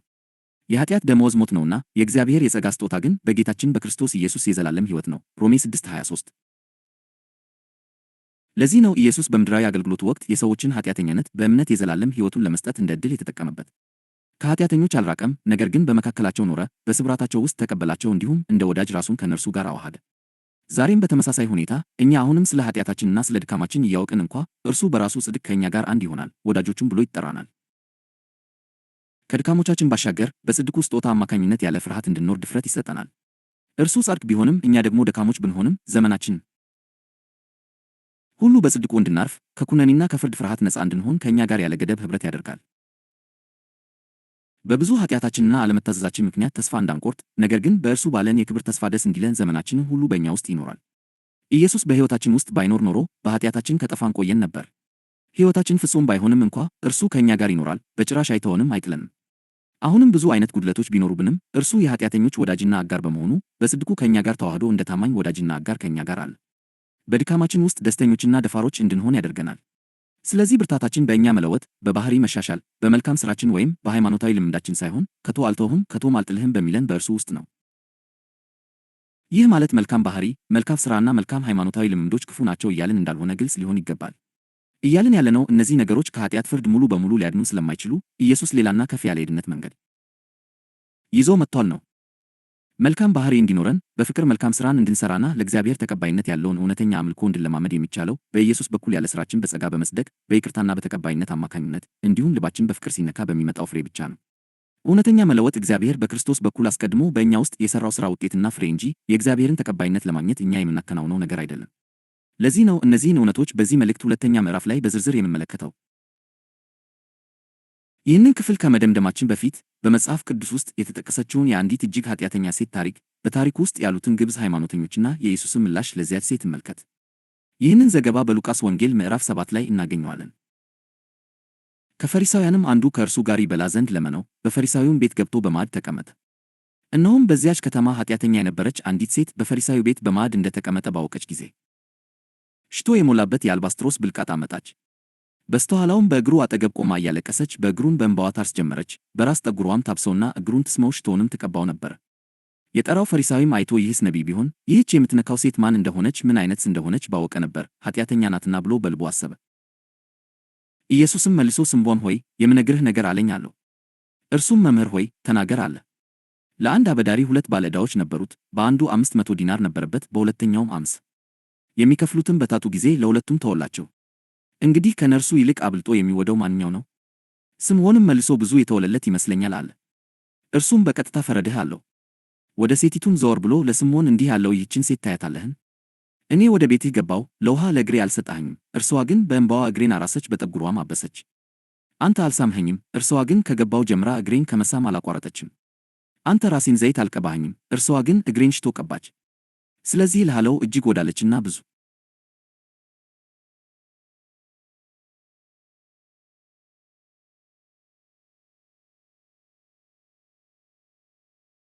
የሆነው ኃጢአቷ ተሰርዞላታል፣ ጥቂት ግን የሚሰረዝለት ጥቂት ይወዳል። እርሷንም ኃጢአትሽ ተሰርዞልሻል አላት። ከእርሱም ጋር በማዕድ የተቀመጡት በልባቸው ኃጢአትን እንኳ የሚያሰር ይህ ማን ነው ይሉ ጀመር። ሴቲቱንም እምነትሽ አድኖሻል፣ በሰላም ሂጂ አላት። ሉቃስ 7:36-50 ከዚህ ታሪክ የምናገኛቸው ዋና ዋና ነጥቦች። አሁን የተመለከትነው ታሪክ የሚከተሉትን ቁልፍ እውነቶች ይገልጣል። 1. እንደ ስምዖን ያሉ በገዛ ሥራቸውና በሃይማኖታዊ ልምምዳቸው የሚኩራሩ ሰዎች ብዙ ጊዜ የራሳቸውን ኃጢአት ማየት ይሳናቸዋል። በተመሳሳይ ጊዜም የሌሎችን ኃጢአት ለመመልከት ፈጣኖች ናቸው። ያንንም የሚታይ ውድቀት ለገዛ ራሳቸው ጽድቅ እንደ መሸሸጊያ ማረጋገጫ ይጠቀሙበታል። 2. ፈሪሳዊው ስምዖን እርሱ ራሱ ኃጢአተኛ መሆኑንና ኢየሱስን እንደ ክቡር እንግዳ ብቻ ሳይሆን እንደ አዳኝ እንደሚያስፈልገው ማስተዋል ተስኖት ነበር። 3. ስምዖን ኢየሱስን ወደ ቤቱ የጠራው ድነትን ስለፈለገ ሳይሆን አንድን የታወቀ መምህር ማስተናገድ እንደ ክብር ስለቆጠረው ነው። ይህ የሚያሳየው አንድ ሰው ኢየሱስን ለብዙ ምክንያቶች በውጫዊ ሁኔታ ሊቀበለው እንደሚችልና ነገር ግን እርሱን የመቀበልን እውነተኛ ዓላማ ሊስት እንደሚችል ነው። 4. ስምዖን እግዚአብሔር ኃጢአተኞችን አይቀበልም ብሎ ስላሰበ ይህ ሰው ነቢይ ቢሆን ኖሮ ይህች ሴት ማን እንደሆነች ባወቀ ነበር ብሎ በልቡ ተናገረ። ይህም ስምዖን በኢየሱስ ላይ እውነተኛ እምነት እንዳልነበረው ይገልጣል። እርሱ የጠበቀው ውጫዊ የኅብረት ገጽታን ብቻ ሲሆን ልቡ ግን ከእርሱ የራቀ ነበር። ይህም አንዳንድ ሰዎች በቃላቸው ጌታ ሆይ ጌታ ሆይ እያሉ እንዴት ኢየሱስን እንደሚያከብሩ ልባቸው ግን ሳይለወጥና ከእርሱ ሳይገናኝ እንደሚቀር ያሳያል። 5. እንደ ስምዖን ያሉ ግብዝ ፈሪሳውያን ራሳቸውን እንደ ኃጢአተኛ ስለማያዩ እንዲሁም በሃይማኖታዊ ጥረት ራሳቸውን ከፍ አድርገው በግልጽ ኃጢአተኛ የሆኑትን ስለሚንቁ ኢየሱስ በዚያ ባይኖር ኖሮ ያቺ የታወቀች ኃጢአተኛ በስምዖን ቤት እንድትገባ በጭራሽ አይፈቀድላትም ነበር። ስምዖን ስትገባ ዝም ያለው ልቡ ስለራራላት ሳይሆን የኢየሱስ መገኘት ፍርዱን ስለገታው ነው። 6. ያቺ ሴት በከሷት ባሳፈሯትና በገፎት እንደ ስምዖን ያሉ ሰዎች ቤት ለመግባት ድፍረት ያገኘችው ኢየሱስ ማን እንደሆነ በትክክል ስላወቀች ነው። በከሳሾች ፊት በሽቶ ልታከብረው በእንባዋ እግሩን ልታጥበውና ልታመልከው ድፍረት የሰጣት የእርሱ መገኘት ነው። ይህም ኢየሱስ በሕይወታችን ውስጥ በእውነት ሲገኝ ፍርሃት ኃይሉን እንደሚያጣ ያስተምረናል። ኢየሱስ ራሱ የሕይወታችን ድፍረት ይሆናል። 7. ሴቲቱ ኢየሱስን ያመለከችው ይቅርታን ለመለመን ወይም በተግባሯ ተቀባይነትን ለመግዛት አልነበረም። ምሕረትን ለማግኘት ድርድር እያደረገች አልነበረም። ያመለከችው እርሱ እንደሚቀበላትና እንደማይኮንናት ሙሉ በሙሉ እርግጠኛ ስለነበረች ነው። አምልኮዋ ከፍቅርና ኢየሱስ ማን እንደሆነ ከማወቅ የመነጨ እንጂ ከፍርሃት ወይም ከሃይማኖታዊ ጫና የመጣ አልነበረም። 8. ኢየሱስ እንዳብራራው ብዙ ኃጢአት እንዳለበትና ያም ኃጢአቱ እንደተሰረዘለት በትክክል የሚያውቅ ሰው ብቻ ነው እግዚአብሔርን በጥልቀት መውደድ የሚችለው። ስምዖን ጌታን በዚህ መንገድ ሊወደው አልቻለም፣ ምክንያቱም በሃይማኖታዊ ሥራው ምክንያት የመጣው ትዕቢት በገዛ ልቡ ውስጥ ያለውን ኃጢአት እንዳያይ ስላወረው ነው። 9. ሴቲቱ በጌታ ዘንድ ማግኘቷና ተቀባይነት ማግኘቷ ለእርሱ ያላትን ፍቅር ቀሰቀሰውና አባዘው። ፍቅሯ ከገዛ ራሷ ጥረት ወይም ብርታት የመነጨ አልነበረም። የተቀሰቀሰው አስቀድሞ በወደዳት በእርሱ ነው። 10. ኢየሱስ ሴቲቱን እምነትሽ አድኖሻል ሲላት ድነት የሚገኘው በሥራ በሃይማኖታዊ አፈጻጸም ወይም በሥነ ምግባር ጥረት ሳይሆን በእምነት ብቻ መሆኑን በይፋ መስክሯል። በእውነት ታምናለህን? የተወደድክ የእግዚአብሔር ልጅ ሆይ በታማኝነት በእምነትና በእውነት ከመለስከው ሕይወትህን ለዘላለም ሊለውጥ የሚችል አንድ ጥያቄ ልጠይቅ። እግዚአብሔር አሁንም ደካማ፣ አሁንም የምትታገልና በብዙ መንገድ ፍጹም ባልሆንክበት ሁኔታ ውስጥ ሆነህ እንኳ ያለምንም ቅድመ ሁኔታ እንደሚወድህ በእውነት ታምናለህን? ፍቅሩ በአፈጻጸምህ የማይለካ፣ በስኬትህ የማይደገፍ፣ እንዲሁም ስትወድቅ የማይወሰድ መሆኑን ታምናለህን? የእግዚአብሔር ፍቅር ፍጹምና ያለምንም ቅድመ ሁኔታ መሆኑን ታምናለህን? በሕይወትህ ላይ ጸጋውን ከመልቀቁ በፊት የተሻልክ ሰው እንድትሆን እንደማይጠይቅህ ታምናለህን? እግዚአብሔር ፍቅር ስለሆነ ፍቅሩ ለማይገባው እንኳ በነፃ እንደሚሰጥ ታምናለህን? እግዚአብሔር ዳግመኛ በአንተ ላይ ላለመቆጣት ወይም ላለመገሰጽ የዘላለም መሐላ እንደማለ ታምናለህን? በክርስቶስ በኩል ቁጣውን ሁሉ በአንድ ጊዜ እንደፈሰሰ፣ አሁን ግን ከአንተ ጋር የሚዛመደው በቸርነት በምሕረትና በጸጋ ብቻ መሆኑን ታምናለህን? የእርሱ ቸርነት የሥራ ዋጋ ሳይሆን የጸጋ ስጦታ መሆኑን ታምናለህን? እግዚአብሔር የገዛ ልጁን የኢየሱስ ክርስቶስን ጽድቅና ሥልጣን እንደሰጠህ ታምናለህን? በክርስቶስ ፍጹም መታዘዝ እንደለበሰህስ ታምናለህን? ይህ ጽድቅ በሥራ የሚገኝ ሳይሆን በእምነት እንደ ስጦታ የሚቀበሉት መሆኑን ታምናለህን? ከሥራህ ወይም ከባሕርይህ ውጭ በእምነት ብቻ እንደ ጸደቅህ ታምናለህን? እግዚአብሔር ኃጢአተኞችን በእምነት እንደሚያጸድቅ በእውነት ታምናለህን? እግዚአብሔር በኢየሱስ ስላመኑ ብቻ ወደ እርሱ የሚመጡትን በመልካም ሥራ ራሳቸውን እስኪያረጋግጡ ሳይጠብቅ ጻድቅ አድርጎ እንደሚቆጥርላቸውና እንደሚቀበላቸው ታምናለህን? በእርሱ ፊት ተቀባይ የሚያደርግህ የምታደርገው ነገር ሳይሆን የምትታመነው አካል መሆኑን ታምናለህን? በዚያ ስም ማንኛውንም ነገር እንድትጠይቅና እንድትቀበል እግዚአብሔር የልጁን ስም እንደሰጠህ ታምናለህን? የኢየሱስን ስም ስትጠራ አብ በደስታ ሰምቶ በኃይል እንደሚመልስልህ ታምናለህን? እግዚአብሔር አስቀድሞ እንደወደደህና ከራሱ ጋር እንዳስታረቀህ ታምናለህን? ከእንግዲህ ኃጢአትህን እንደማይቆጥርብህስ ታምናለህን? እግዚአብሔር በደላቸውን ሁሉ ይቅር እላለሁ ኃጢአታቸውንም ደግሜ አላስብም ማለቱን ታምናለህን? አሁንም ድካምና ትግል እያለብህ እንኳ እግዚአብሔር ልክ እንደ ኢየሱስ መሆኑን ታምናለህን? እግዚአብሔር አንተን የሚያውቅህ በውድቀትህ ሳይሆን በልጁ ውስጥ ባለህ ማንነት መሆኑን ታምናለህን? በኢየሱስ በማመንህ ብቻ የእግዚአብሔር ልጅ ተብለህ ለመጠራት መብት እንደተሰጠህ ታምናለህን? አሁን ያለ ደረጃ ስታተስ ልክ እንደ ልጁ ደረጃ መሆኑንና ይህም በጥረት ሳይሆን በጸጋ የተገኘ መሆኑን ታምናለህን? አብ እጅግ ስለወደደህ ልጁን ጠበቃ፣ አማላጅ አድርጎ እንደሰጠህ ታምናለህን? ኢየሱስ በአንተ ስፍራ እንደሚቆም እንደሚማልድልህና በሰማይ ላለው በረከት ሁሉ ብቁ እንደሚያደርግህ ታምናለህን? እግዚአብሔር አሁን ላንተ ምንም ኩነኔ እንደሌለብህ ማወጁን ታምናለህን? ከእንግዲህ በአንተ ላይ ወቀሳ፣ ሐፍረት ወይም ክስ እንደሌለ ታምናለህን? አብ ልጁ ሲሰጥህ ከእርሱ ጋር ሁሉም ነገር እንደሰጠህ ታምናለህን? በክርስቶስ በኩል ጽድቅን፣ ሰላምን፣ ደስታን፣ ሥልጣንንና በእግዚአብሔር ልብ ውስጥ የዘላለም ስፍራን እንደተቀበልክ ታምናለህን? በመጨረሻም የሰማዩ አባትህ የሚያስፈልግህን ሁሉ በገዛ ጥረትህ ሳይሆን በክርስቶስ ባለው በክብሩ ባለጠግነት መጠን እንደሚያሟላልህ በእውነት ታምናለህን? እምነትህን የሚደግፉ የእግዚአብሔር የፍቅር ቃላት። እምነትህን ለማጠናከር ለእግዚአብሔር ላንተ ያለውን ፍቅር በግልጽ በሚያሳዩ በእነዚህ ቅዱስ ቃላት ላይ እናስተውል። 1. ገና ኃጢአተኛ ሳለህ እግዚአብሔር ወደደህ። ሮሜ 5 2. የእግዚአብሔር ፍቅር በአፈጻጸምህ ወይም በሥራህ ላይ የተመሠረተ አይደለም። ዮሐንስ 3:16 17 በእርሱ የሚያምን ሁሉ የዘላለም ሕይወት እንዲኖረው እንጂ እንዳይጠፋ እግዚአብሔር አንድያ ልጁን እስኪሰጥ ድረስ ዓለሙን እንዲሁ ወዶአልና። ዓለም በልጁ እንዲድን ነው እንጂ በዓለም እንዲፈርድ እግዚአብሔር ወደ ዓለም አላከውምና ይላል። እግዚአብሔር ሕይወትን የሰጠህ በሥራ ሳይሆን በእምነት ብቻ በነጻ ነው። የዘላለም ሕይወት ያለምንም ቅድመ ሁኔታ እንደተሰጠህ ታምናለህን? 3. እግዚአብሔር ዳግመኛ በአንተ ላይ ላለመቆጣት ምሏል። ኢሳይያስ 54:9 10 ይህ ለእኔ እንደ ኖኅ ውኃ ነው። የኖኅ ውኃ በምድር ላይ ዳግመኛ እንዳያልፍ እንደማሉ እንዲሁ በአንተ ላይ እንዳልቆጣ እንዳልገሥጽህም ያሉ። ተራሮች ቢናወጡ ኮረብቶችም ቢንቀሳቀሱ ቸርነቴ ከአንተ ዘንድ አይንቀሳቀስም፣ የሰላሜም ቃል ኪዳን አይናወጥም ይላል የሚራራልህ እግዚአብሔር ይላል። የአብ ልብ ለአንተ የዘላለም ሰላም ቃል ኪዳን እንደሆነና ዳግመኛም በአንተ ላይ እንደማይቆጣ ታምናለህን? 4. ጽድቅ የተሰጠህ በክርስቶስ ሥራ ብቻ ነው። 2 ቆሮንቶስ 5:21 እኛ በእርሱ ሆነን የእግዚአብሔር ጽድቅ እንድንሆን ኃጢአት ያላወቀውን እርሱን ስለ እኛ ኃጢአት አደረገው ይላል። ኢየሱስ ኃጢአትህን ወስዶ ጽድቁን በነጻ እንደሰጠህ ታምናለህን? 5. በኢየሱስ ስም ስትጠራ እግዚአብሔር ይሰማሃል ይመልስልሃልም። ዮሐንስ 14:13 14 አብ በወልድ እንዲከበር በስሜ የምትለምኑትን ሁሉ አደርገዋለሁ። ማናቸውንም ነገር በስሜ ብትለምኑ እኔ አደርገዋለሁ ይላል። ደግሞም ዮሐንስ 16:23 እውነት እውነት እላችኋለሁ አብን በስሜ የምትለምኑትን ሁሉ ይሰጣችኋል ይላል።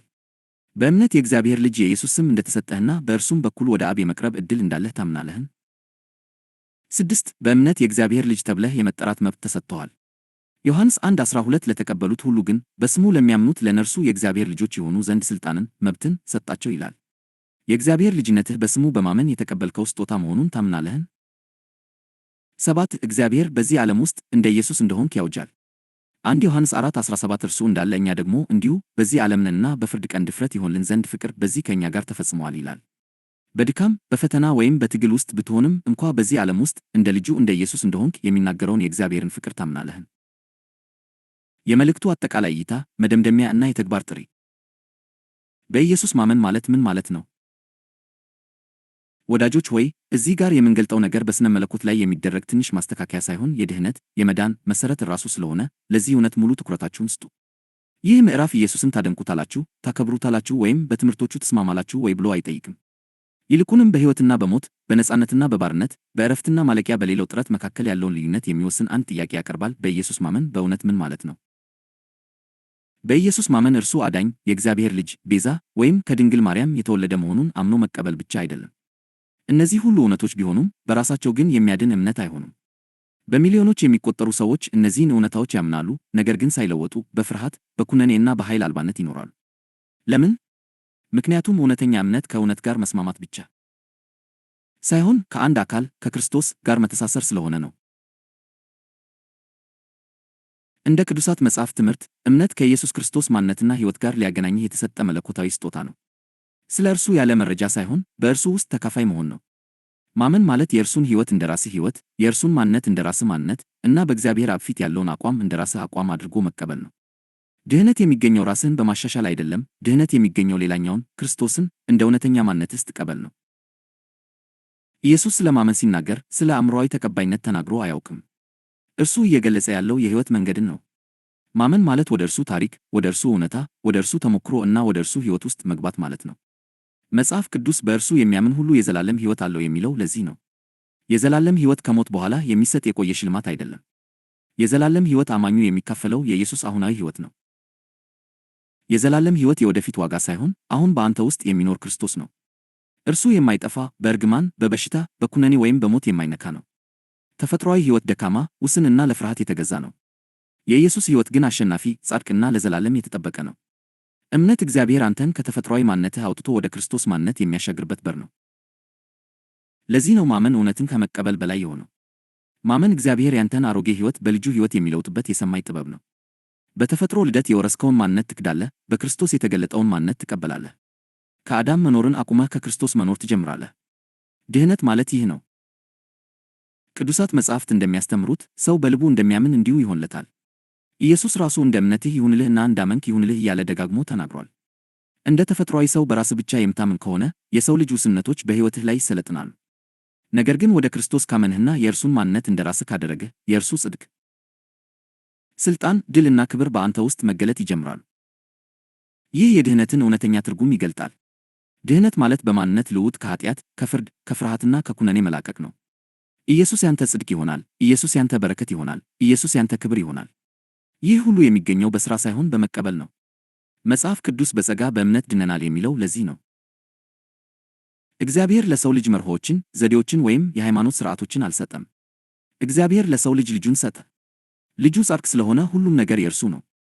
የዘላለም ሕይወት የእርሱ ነው። በረከት የእርሱ ነው። ሥልጣን የእርሱ ነው። ክብር የእርሱ ነው።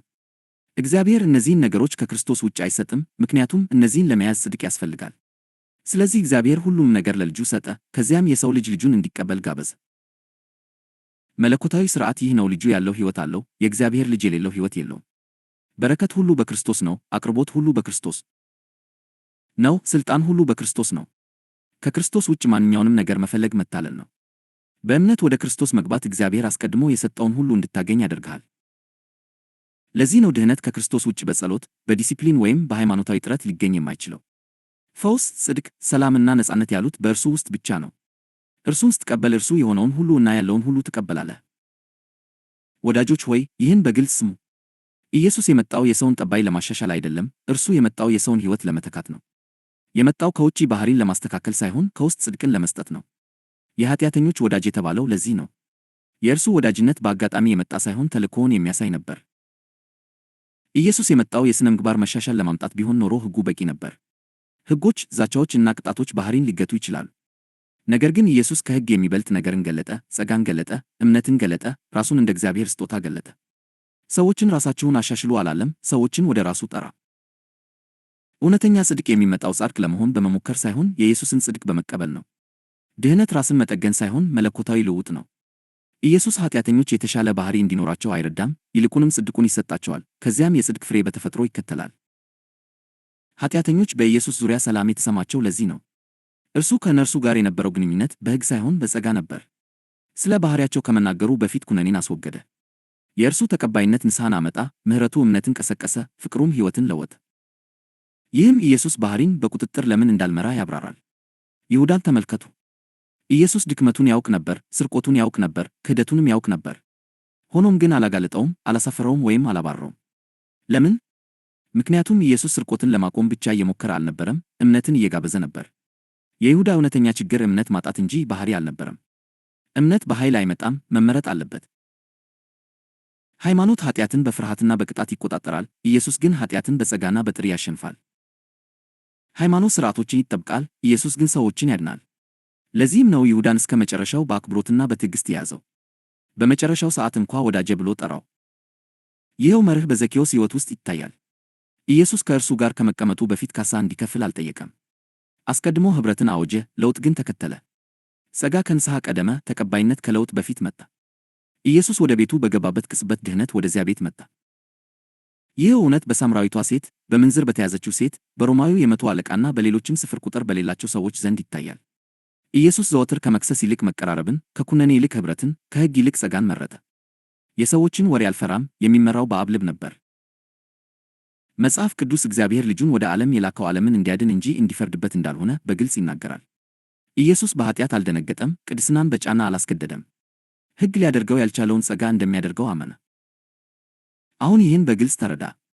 በምድር ላይ የተመላለሰው ኢየሱስ ዛሬ በአንተ ውስጥ የሚኖረው ያው ኢየሱስ ነው። እርሱ አልተለወጠም። አሁንም የኃጢአተኞች ወዳጅ ነው። አሁንም ኃጢአተኞችን የሚያጸድቅ ነው። በሰው ድክመት መካከል አሁንም ታጋሽ፣ ቸርና ታማኝ ነው። ስለ ኢየሱስ ያለህ ግንዛቤ ከዚህ እውነታ ጋር የማይጣጣም ከሆነ እምነትህ ያልተሟላ ወይም የተዛባ መገለጥ ላይ የተመሠረተ ሊሆን ይችላል። መጽሐፍ ቅዱስ ሰዎች ሌላ ኢየሱስን፣ ሌላ መንፈስን እና ሌላ ወንጌልን ሊያምኑ እንደሚችሉ ያስጠነቅቃል። የተሳሳተ ኢየሱስ ባርነትን ያመጣል፣ እውነተኛው ኢየሱስ ግን ዕረፍትን፣ መተማመንንና ነጻነትን ይሰጣል። ኃጢአት ከክርስቶስ አያርክህም፣ ራስን እንደ ጻድቅ መቁጠር ግን ያርክሃል። ድክመት ከእግዚአብሔር አይለይህም፣ በራስ መተማመን፣ ነጻ መሆን ግን ይለይሃል። እግዚአብሔር ኃጢአት እንዲኖር የፈቀደው የሰውን ልጅ ለማጥፋት ሳይሆን ክርስቶስ የግድ አስፈላጊ መሆኑን ለማሳየት ነው። ኃጢአት ገዳይ የሚሆነው ሰዎችን ወደ ጸጋ፣ ወደ ክርስቶስ ከመውሰድ ይልቅ ከጸጋ ሲያርቃቸው ብቻ ነው። ደህንነትህ ያለው በራስህ ፍጹምነት ውስጥ አይደለም፣ ደህንነትህ ያለው ከእርሱ ጋር ባለህ አንድነት ውስጥ ነው። ተስፋህ ያለው በራስህ ዲሲፕሊን ውስጥ አይደለም፣ ተስፋህ ያለው በእርሱ ጽድቅ ውስጥ ነው። ጥንካሬ ያለው በራስህ እድገት ውስጥ አይደለም፣ ጥንካሬ ያለው በእርሱ መኖር ውስጥ ነው። ለዚህ ነው ኢየሱስ በድክመታችን ውስጥ ከእኛ ጋር የሚቆየው። እርሱ አይተወንም፣ አይፈርድብንም። በእኛ ውስጥ እንደ ጽድቅ፣ እንደ ድፍረትና እንደ ሰላም ይኖራል። እኛ እንከን የሌለብን ስለሆንን ሳይሆን እርሱ ታማኝ ስለሆነ ደስተኛና በራስ መተማመን ያለን እንድንሆን ያደርገናል። መልካም ሥራ፣ መልካም ባሕሪና እውነተኛ አምልኮ አይጠሉም። እነርሱ ግን ፍሬዎች እንጂ መሠረቶች አይደሉም። እነርሱ በጸጋ በእምነት ከመጽደቅ በራሳቸው የሚፈልቁ ናቸው። እውነተኛ ለውጥ እኛ ለእግዚአብሔር የምናደርገው ሳይሆን እግዚአብሔር በውስጣችን የሚያደርገው ነው።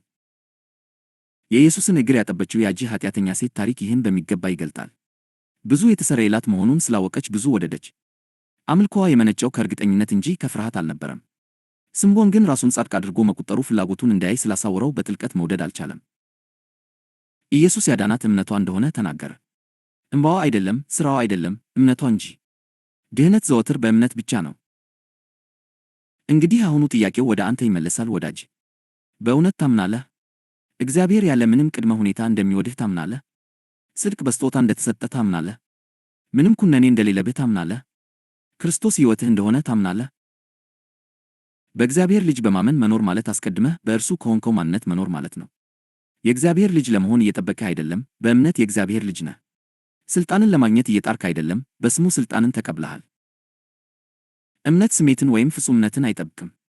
እምነት በክርስቶስ አስቀድሞ እውነት የሆነውን አጥብቆ ይይዛል። እርሱ እንዳለ እኛም በዚህ ዓለም እንዲሁ ነን።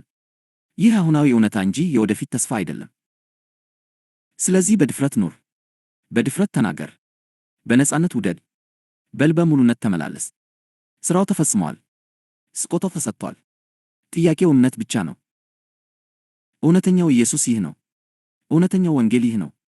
እውነተኛው የድኅነት መንገድ ይህ ነው። የእምነት የዕረፍትና የልጅነት ጥሪ። ወዳጆች ሆይ የኢየሱስን እውነተኛ ማንነትና የማመንን እውነተኛ ትርጉም ከተረዳም በኋላ መንፈስ ቅዱስ አሁን አንድ የመጨረሻና የማይቀር ጥያቄ በልባችን ላይ ያሳርፋል። በዚህ እውነት ትኖራለህ ወይስ ወደ ሃይማኖታዊ ጥረት ትመለሳለህ? መለኮታዊ መገለጥ ምላሽን ይፈልጋል። ጸጋ እምነትን ይፈልጋል። እውነት ደግሞ ራስን አሳልፎ መስጠትን ትፈልጋለች። በእግዚአብሔር ልጅ በእምነት መኖር ማለት አልፎ አልፎ ክርስቶስን ማሰብ ሳይሆን ማንነትን፣ መተማመንና ሥልጣንን ዘወትር ከእርሱ መቅዳት ነው። እምነት የስሜት መነሳሳት አይደለም። እምነት ሕይወትህ በክርስቶስ ውስጥ እንደተሰወረች የምታውቅበት የጸና ዕውቀት ነው። በየቀኑ ውስጥ ነቃ ድክመትህ፣ ውድቀትህ ወይም ውስንነትህ ቢሰማህም ሆን ብለህ ወደዚህ እውነት መመለስ አለብህ። ክርስቶስ ሕይወቴ ነው። ወንጌል ዓላማው ሃይማኖታዊ ጥረትን ለማምጣት ሳይሆን ዕረፍትን ለመስጠት ነው። ለዚህ ነው ቅዱስ መጽሐፍ አሁን በሥጋ የምኖርበት ሕይወት በእግዚአብሔር ልጅ ላይ ባለ እምነት የምኖረው ነው የሚለው። እምነት ማለት ክርስቶስ ሕይወቱን በአንተ ውስጥ የሚኖርበት አቋም ነው። የተጠራኸው ኢየሱስን ከሩቅ እንድትመስለው፣ ለመምሰል እንድትታገል ሳይሆን እርሱን ከውስጥህ እንድትገልጠው ነው። ክርስትና የባሕሪ ማሻሻያ ሳይሆን መለኮታዊ ማደሪያ መሆን ነው። ወዳጆች ሆይ፣ ብዙዎች የዛሉት እግዚአብሔር ልጆች አድርጓቸው ሳለ እንደ ባሪያ ለመኖር ስለሚሞክሩ ነው። ባሪያዎች ተቀባይነትን ለማግኘት ይደክማሉ። ልጆች ግን ከተቀባይነት አስቀድመው ስለተወደዱ ይኖራሉ። ባሪያዎች ቅጣትን ይፈራሉ። ልጆች በፍቅር ውስጥ ያርፋሉ። ባሪያዎች በትጋታቸው ላይ ያተኩራሉ። ልጆች ግን በግንኙነታቸው ላይ ያተኩራሉ። እምነት አንተን ከባሪያ አስተሳሰብ ወደ ልጅነት ሕይወት የሚያሻግርህ ነው። ፍጥረት ሁሉ የእግዚአብሔር ልጆች መገለጥ የሚናፍቀው ለዚህ ነው። ዓለም የሚጠብቀው ተጨማሪ ሃይማኖተኛ ሰዎችን አይደለም። ዓለም የሚጠብቀው በክርስቶስ ማን እንደሆኑ የሚያውቁና ያለምንም ፍርሃት ከማንነታቸው የሚኖሩ ሰዎችን ነው። ልጆች በእምነት ሲኖሩ ሰማይ ምድርን ይነካል። ይህን በግልጽ ተረዳ። እግዚአብሔር ሊጠቀምብህ አንተ እስክትሻሻል እየጠበቀ አይደለም። እርሱ እየጠበቀ ያለው እንድታምን ነው። እምነት እግዚአብሔርን ያከብራል፣ ምክንያቱም እርሱ አስቀድሞ ካደረገው ነገር ጋር ስለሚስማማ። አለማመን ግን እግዚአብሔርን ያቃልላል፣ ምክንያቱም የክርስቶስን ያለቀ ሥራ እንዳልበቃ አድርጎ ስለሚቆጥር ነው። ያለ እምነት እግዚአብሔርን ደስ ማሰኘት የማይቻለው ለዚህ ነው። እግዚአብሔርን ደስ የምታሰኘው ጻድቅ ለመሆን በመታገል ሳይሆን አስቀድሞ በልጁ ጻድቅ እንዳደረገህ በማመን ነው። እምነት ከጸጋ ጋር መስማማት ነው። አሁን ይህን የመጨረሻ እውነት በግልጽና በኃይል ስማ። ወንጌል የበለጠ እንድትለፋ አይጠራህም። ወንጌል በጥልቀት እንድታርፍ ይጠራሃል። ራስህን እንድታስተካክል አይጠይቅህም፣ ይልቁንም በሌላኛው በክርስቶስ እንድትታመን ይጋብዝሃል። በፍርድ አይዝትብህም፣ ከኩነኔ ነፃ ያወጣሃል እንጂ። ለዚህ ነው ኢየሱስ አሁንም የኃጢአተኞች ወዳጅ የሆነው። በምትወድቅበት ጊዜ እርሱ አይርቅህም፣ ይልቁንም ይቀርብሃል። አይከስህም፣ ይማልድልሃል እንጂ። አያሳፍርህም፣ ያድስሃል እንጂ።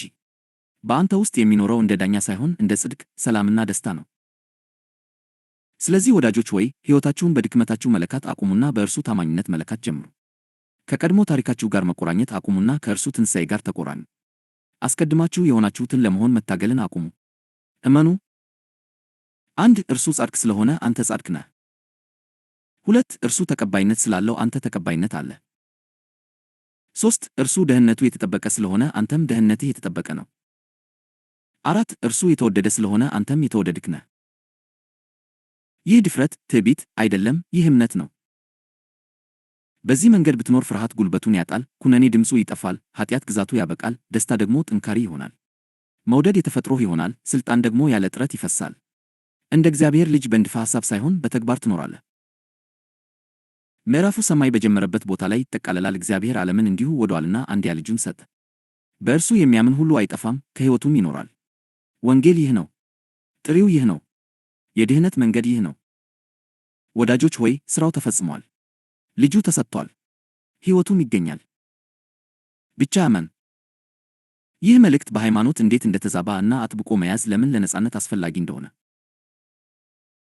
ወዳጆች ሆይ በቤተ ክርስቲያን ታሪክ ውስጥ ካሉት ታላላቅ አሳዛኝ ሁኔታዎች አንዱ ይህ መልእክት አለመሰበኩ ሳይሆን ተሰብኮ ሳለ ግን ቀስ በቀስ ኃይሉ እንዲገፈፍ መደረጉ ነው። በዚህ ምዕራፍ የተገለጠው እውነት የኢየሱስ እውነተኛ ማንነትና በእምነት የሚገኝ የድኅነት ትርጉም በሃይማኖት አማካኝነት በተደጋጋሚ ተዛብቷል፣ ተቀጥቅጧል እና አቅጣጫው እንዲስት ተደርጓል። ይህም በምዕመናን ሕይወት ውስጥ ነጻነትን እንዳያመጣ አድርጎታል። ለሕይወት የተሰጠው ነገር ወደ ዶክትሪን ትምህርት ተቀየረ፣ ለማንነት የተሰጠው ወደ መመሪያ ተለወጠ፣ ለዕረፍት የተሰጠው ደግሞ ወደ ኃላፊነት ተገለበጠ። ሃይማኖት ዘወትር ይህን መልእክት በተሳሳተ መንገድ የሚረዳው ወደ እግዚአብሔር የሚቀርበው በተሳሳተ አቅጣጫ ስለሆነ ነው። ወንጌል የሚጀምረው እግዚአብሔር ባደረገው ነገር ነው። ሃይማኖት ግን የሚጀምረው ሰው ማድረግ ባለበት ነገር ነው። ወንጌል ያለቀ ሥራን ያውጃል፣ ሃይማኖት ግን በማያልቅ ሥራ ትጋት ላይ ያተኩራል። ወንጌል ክርስቶስን እንደ ሕይወት ይገልጠዋል፣ ሃይማኖት ግን ክርስቶስን እንደ አርአያ ምሳሌ ብቻ ያወርደዋል። ከዋና ዋናዎቹ መዛባቶች አንዱ ይህ ነው። ሃይማኖት ሰዎች ወደ ኢየሱስ እንዲያምኑ ከማድረግ ይልቅ ስለ ኢየሱስ ያሉ እውነታዎችን እንዲያምኑ ያስተምራል። የታሪክ ትክክለኛነትን፣ የዶክትሪን ጥራትን እና የሥነ መለኮት ስምምነትን ያጎላል፣ ነገር ግን አንድነትን፣ ማንነትን እና ተካፋይነትን ችላ ይላል። በዚህም ምክንያት ብዙዎች ኢየሱስ ጌታ እንደሆነ በቅንነት ይመሰክራሉ፣ ነገር ግን አሁንም ከእርሱ እንደተለዩ ሆነው ይኖራሉ። እርሱ ጻድቅ መሆኑን ያምናሉ፣ ነገር ግን ራሳቸው ጻድቅ ለመሆን መታገላቸውን ይቀጥላሉ። እርሱ አሸናፊ መሆኑን ያምናሉ፣ ነገር ግን በፍርሃትና በኩነኔ ስር መኖራቸውን ይቀጥላሉ። ሃይማኖት እምነትን በአእምሮአዊ ስምምነት ተክቶታል። ሰዎችን ማመን ማለት አንድ ነገር እውነት መሆኑን መቀበል እንጂ ክርስቶስን እንደ ሕይወት መቀበል እንደሆነ አላስተማራቸውም። ይህ ረቂቅ ለውጥ አስከፊ መዘዝ አለው። እምነት ወደ ስምምነት ብቻ ሲወርድ፣ ድህነት ደግሞ ምንም አይነት የተግባር ኃይል ወደሌለው ሕጋዊ ሁኔታ ብቻ ይወርዳል። ሰዎች ድነሃል ይባላሉ፣ ነገር ግን አሁንም በጥፋተኝነት ስሜት፣ በፍርሃትና በባርነት ይኖራሉ፣ ምክንያቱም ከክርስቶስ ማንነት መኖርን አልተማሩም። ሌላው ትልቅ መዛባት የድህነትን ጉዳይ ወደ ስነ ምግባር ማውረድ ነው። ሃይማኖት የሚያስተምረው ኢየሱስ የመጣው በዋናነት ሰዎችን የተሻሉ፣ ሥርዓታማ፣ ታዛዥና ስነ ምግባር ያላቸው ለማድረግ እንደሆነ ነው። በዚህም ድህነትን የማንነት ልውውጥ ከማድረግ ይልቅ የባህሪ ማሻሻያ አድርጎ ያቀርበዋል። መስቀሉ እንደ ይቅርታ ይሰበካል እንጂ እንደ አንድነት አይሰበክም። ትንሣኤው የኢየሱስ አምላክነት ማረጋገጫ ተደርጎ ይከበራል እንጂ የአማኙ አዲስ ሕይወት ተደርጎ አይታይም። በዚህ ምክንያት ብዙ አማኞች እንደ ጻድቃን ልጆች ሳይሆን እንደ ይቅርታ የተደረገላቸው ኃጢአተኞች ይኖራሉ። ራሳቸውን ዘወትር ጉድለት እንዳለባቸውና በእግዚአብሔር ዘንድ እንደተገፉ ሰዎች አድርገው ያያሉ እንጂ የልጁን ጽድቅና ሕይወት እንደተቀበሉ አያዩም። ይህ የተሳሳተ ግንዛቤ በራስ ጥረት ውስጥ ተጠፍረው እንዲቀሩ ያደርጋቸዋል። አስቀድመው የሆኑትን ለመሆን ይጸልያሉ፣ አስቀድሞ የተሰጣቸውን ለማግኘት ይለፋሉ። ኩነኔ ተወግዶ ሳለ ፍርድን ይፈራሉ። ሃይማኖት የሕግንም ዓላማ አዛብቶታል። ሕጉ የሥጋን ድክመት ገልጦ ሰዎችን ወደ ክርስቶስ እንዲያደርስ ከመፍቀድ ይልቅ ሃይማኖት ሕግን ባህሪን መቆጣጠሪያ መሳሪያ አድርጎ ይጠቀምበታል። ደንቦች በኅብረት ቦታ ተተኩ፣ ፍርሃት እምነትን ተካ፣ ተጠያቂነት ደግሞ ቅርበትን ተካ። ውጤቱም የውስጥ ነጻነት የሌለው የውጭ ተገዥነት ሆነ። ለዚህ ነው ሃይማኖት በዚህ መልእክት ውስጥ በተገለጠው ኢየሱስ በጣም የማይመቸው። ከኃጢአተኞች ጋር የሚቀመጥ በደለኞችን የሚያጸድቅና ለውጥ ሳይመጣ ኩነኔን የሚያስወግድ ኢየሱስ በቁጥጥር ላይ የተገነባን ማንኛውንም ሥርዓት ያፈርሳል። ሃይማኖት ተቀባይነት ከመገኘቱ በፊት መሻሻልን የሚጠይቅ ኢየሱስን ይመርጣል፣ ምክንያቱም እንዲህ አይነቱ ኢየሱስ ሰዎችን በሃይማኖታዊ ባለሥልጣናት ስር ጥገኛ አድርጎ ያቆያቸዋል። እውነተኛው ኢየሱስ ግን ሰዎችን ነፃ ያወጣል፣ ነፃ የወጡ ሰዎችን ደግሞ ለመቆጣጠር አስቸጋሪ ነው። በተለይ ሃይማኖት ጸጋን በተሳሳተ መንገድ ተረድቶታል። ጸጋ እንደ መጀመሪያ ነጥብ ተቀባይነት ይኖረዋል፣ ነገር ግን እንደ ሕይወት መንገድ ውድቅ ይደረጋል። ሰዎች በጸጋ ድናችኋል ይባላሉ፣ ነገር ግን በጥረታችሁ ትፈጽማላችሁ ይባላሉ። በእምነት ይቅር ተብላችኋል፣ ነገር ግን በትጋታችሁ ትቀጥላላችሁ ይባላሉ። ይህ ድብልቅልቅ ያለ ትምህርት ግራ መጋባትን፣ ድካምንና ግብዝነትን ይፈጥራል።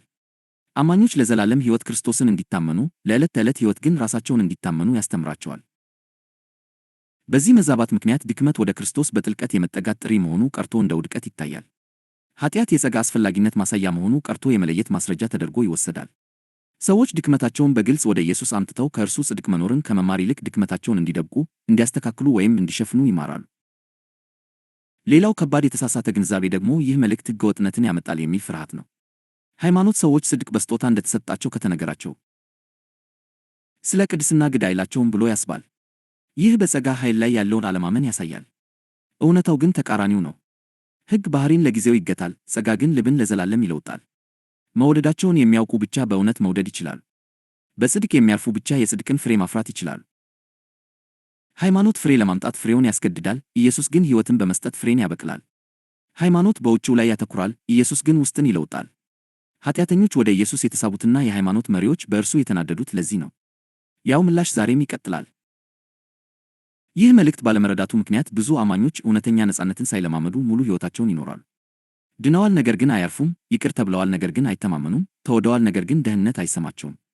በተስፋና በፍርሃት፣ በእምነትና በጥፋተኝነት፣ በደስታና በጭንቀት መካከል ይዋዥቃሉ። ኢየሱስ ሊሰጠን የሞተለት ሕይወት ይህ አይደለም። ለዚህ ነው ይህን መልእክት አጥብቆ መያዝ እጅግ አስፈላጊ የሆነው። በላላ ሁኔታ ሳይሆን፣ በከፊል ሳይሆን፣ በአእምሮ ብቻ ሳይሆን፣ በጽኑ እምነት፣ በግልጽነትና በእምነት መያዝ አለብን። ይህ መልእክት ከቀጠነ ነጻነት ይጠፋል። ማንነት ከተዳከመ ሥልጣን ይወድቃል። አንድነት በጥረቶች ከተተካ ዕረፍት ይጠፋል። ከክርስቶስ ሕይወትነት ፈቀቅ ባለ ቅጽበት ወደ ራስህ ሸክም ትመለሳለህ። ይህን መልእክት አጥብቆ መያዝ ከኩነኔ ይጠብቃል። ሕሊናህን ንጹሕ ያደርገዋል። መተማመንህን በራስህ አቋም ላይ ሳይሆን በክርስቶስ ላይ እንዲያርፍ ያደርገዋል። ያለምንም ፍርሃት በእግዚአብሔር ፊት በቅንነት እንድትኖር ያስችልሃል። ያለ ጫና እንድታድግና ያለ ፍረት እንድትለወጥ ነፃ ያወጣሃል። ይህ መልእክት ከመንፈሳዊ ድካም ይጠብቃል። በእግዚአብሔር ፊት ያለህ አቋም ባንተ መለዋወጥ እንደማይነካ አስታውቅ። ክርስቶስ አስቀድሞ ያረጋገጠውን ነገር ለማቆየት መታገልን ታቆማለህ። መታዘዝ ግዴታ ሳይሆን ምላሽ ይሆናል። ቅድስና ዋጋ መክፈያ ሳይሆን ፍሬ ይሆናል። ፍቅር የተገደደ ሳይሆን ተፈጥሯዊ ይሆናል። ከሁሉም በላይ ይህ መልእክት እውነተኛውን ኢየሱስን ይገልጣል። እርሱ የሃይማኖት አዛዥ አይደለም። እርሱ ሩቅ ያለ ዳኛ አይደለም። እርሱ ቅድመ ሁኔታ ያለው አምላክ አይደለም። ይልቁንም እርሱ ጽድቅህ፣ ሕይወትህ፣ ሰላምህና ደህንነትህ የሆነ አዳኝ ነው። ወዳጆች ሆይ ነፃነት የሚገኘው ለእግዚአብሔር ብዙ በማድረግ ሳይሆን እግዚአብሔር በልጁ በኩል አስቀድሞ ያደረገውን በማመን ነው። ይህን እውነት አጥብቀህ በያዝክ ቁጥር የበለጠ ነፃ ትሆናለህ። ኢየሱስን እንደ ሕይወትህ አድርገህ በግልጽ ባየኸው ቁጥር ፍርሃት፣ ኃጢአትና ኩነኔ በአንተ ላይ ያላቸው ኃይል እየቀነሰ ይሄዳል። ለዚህ ነው ይህ መልእክት ሊጠበቅ የሚገባው። ሊሰበክ ይገባል። ሊታመን ይገባል። እንደ ጽንሰ ሐሳብ ሳይሆን እንደ ተግባራዊ ሕይወት። ከዚህ ያነሰ ማንኛውም ነገር ወደ ባርነት ይመልሳል። ከዚህ የበለጠ ማንኛውም ነገር አያስፈልግም። ክርስቶስ በቂ ነው። እምነት መንገዱ ነው። ነፃነት ውጤቱ ነው። የጸጋ ወንጌል ሃይማኖትን እንዴት እንደሚያስቆጣ፣ ለምን አሳፋሪ የሚያስመስል ስካንደለስ እንደሆነና ስደት እንዴት እውነተኝነቱን እንደሚያረጋግጥ። ወዳጆች ሆይ የተቀበላችሁት መልእክት በእውነት ከእግዚአብሔር ለመሆኑ አንዱ ግልጽ ምልክት ይህ ነው። ሃይማኖትን ያስቆጣል። ይህ የሆነው ኃጢአትን ስለሚያበረታታ ሳይሆን የሃይማኖት ሥርዓቶች የተገነቡባቸውን መሠረቶች ስለሚያፈርስ ነው። ጸጋ ሃይማኖትን መሞገት ብቻ ሳይሆን ያጋልጠዋል፣ ያስፈራረዋል፣ እንዲሁም አስፈላጊ እንዳይሆን ያደርገዋል። ጸጋ በንጹሕ መልክ መሰበክ ከጀመረበት ቅጽበት አንስቶ እንቅፋት ወይም አሳፋሪ የሚያስመስል ስካንደለስ መሆኑ አይቀርም።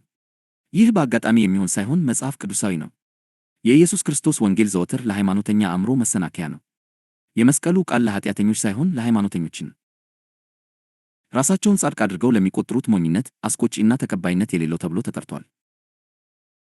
ጸጋ አሳፋሪ የሚያስመስል ስካንደለስ የሚሆነው ሃይማኖት በድካም ሊገኝ ይገባል የሚለውን ነገር እርሱ በነጻ ስለሚሰጥ ነው። ሃይማኖት ብቁ አይደሉም የሚላቸውን ጸጋ ጻድቃን ይላቸዋል። ሃይማኖት ኃጢአተኛው አስቀድሞ ደግ መሆን አለበት ብሎ ሲያስገድድ፣ ጸጋ ግን በደለኛውን ያጸድቃል። ሃይማኖት ለውጥ ተቀባይነትን ያስቀድማል ሲል፣ ጸጋ ግን ተቀባይነት ከለውጥ ይቀድማል ይላል። ይህ የተገለበጠ አሰራር በሥነ ምግባር አፈጻጸም ላይ ለተገነባ ለማንኛውም ሥርዓት እጅግ አስቆጪ ነው።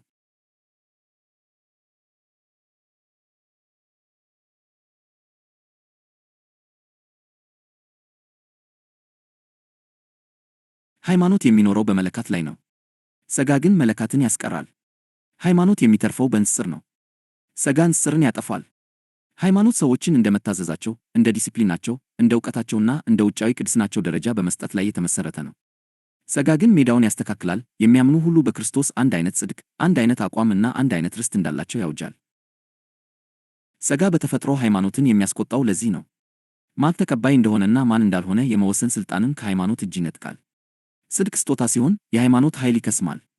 ወደ እግዚአብሔር መቅረብ በነጻ ሲሆን መካከለኞች ቁጥጥራቸውን ያጣሉ። አማኞች ተቀባይነት እንዳላቸው ሲያውቁ በፍርሃት ላይ የተመሠረተ መታዘዝ አይሠራም። ጸጋ አሳፋሪ የሚያስመስል ስካንደለስ የሚሆነው ኃጢአተኞችን አሁኑኑ እንኳን ደህና መጣችሁ ስለሚላቸው ነው። ከንስሐ ሥርዓቶች በኋላ አይደለም፣ ከሥነ ምግባር መሻሻል በኋላ አይደለም፣ ከባሕሪ ማስተካከያ በኋላ አይደለም፣ አሁኑኑ ነው። ጸጋ የተሰበሩትን ደካሞችንና ኃጢአተኞችን በቀጥታ በክርስቶስ በኩል ከእግዚአብሔር ጋር ወደ ኅብረት ይጋብዛል። በትክክልም ኃጢአተኞች ኢየሱስን የወደዱትና የሃይማኖት መሪዎች የጠሉት ለዚህ ነው። ያው ምላሽ ዛሬም ይቀጥላል። የጸጋን ብዛትና የጽድቅን ስጦታ የሚያውጀው ወንጌል ተቃውሞን፣ ጥርጣሬንና ክስን ይቀሰቅሳል። ይህን የሚሰብኩ ሰዎች ወዲያውኑ አደገኛ፣ ጽንፈኛ፣ ሚዛን የሳቱ ወይም መናፍቅ ተብለው ይፈረጃሉ። ለምን? ምክንያቱም ይህ መልእክት የሃይማኖትን የጥረትና የሽልማት ኢኮኖሚ ስለሚያሰጋ ነው። ቅዱስ መጽሐፍ ራሱ ስለዚህ ምላሽ ያስጠነቅቀናል።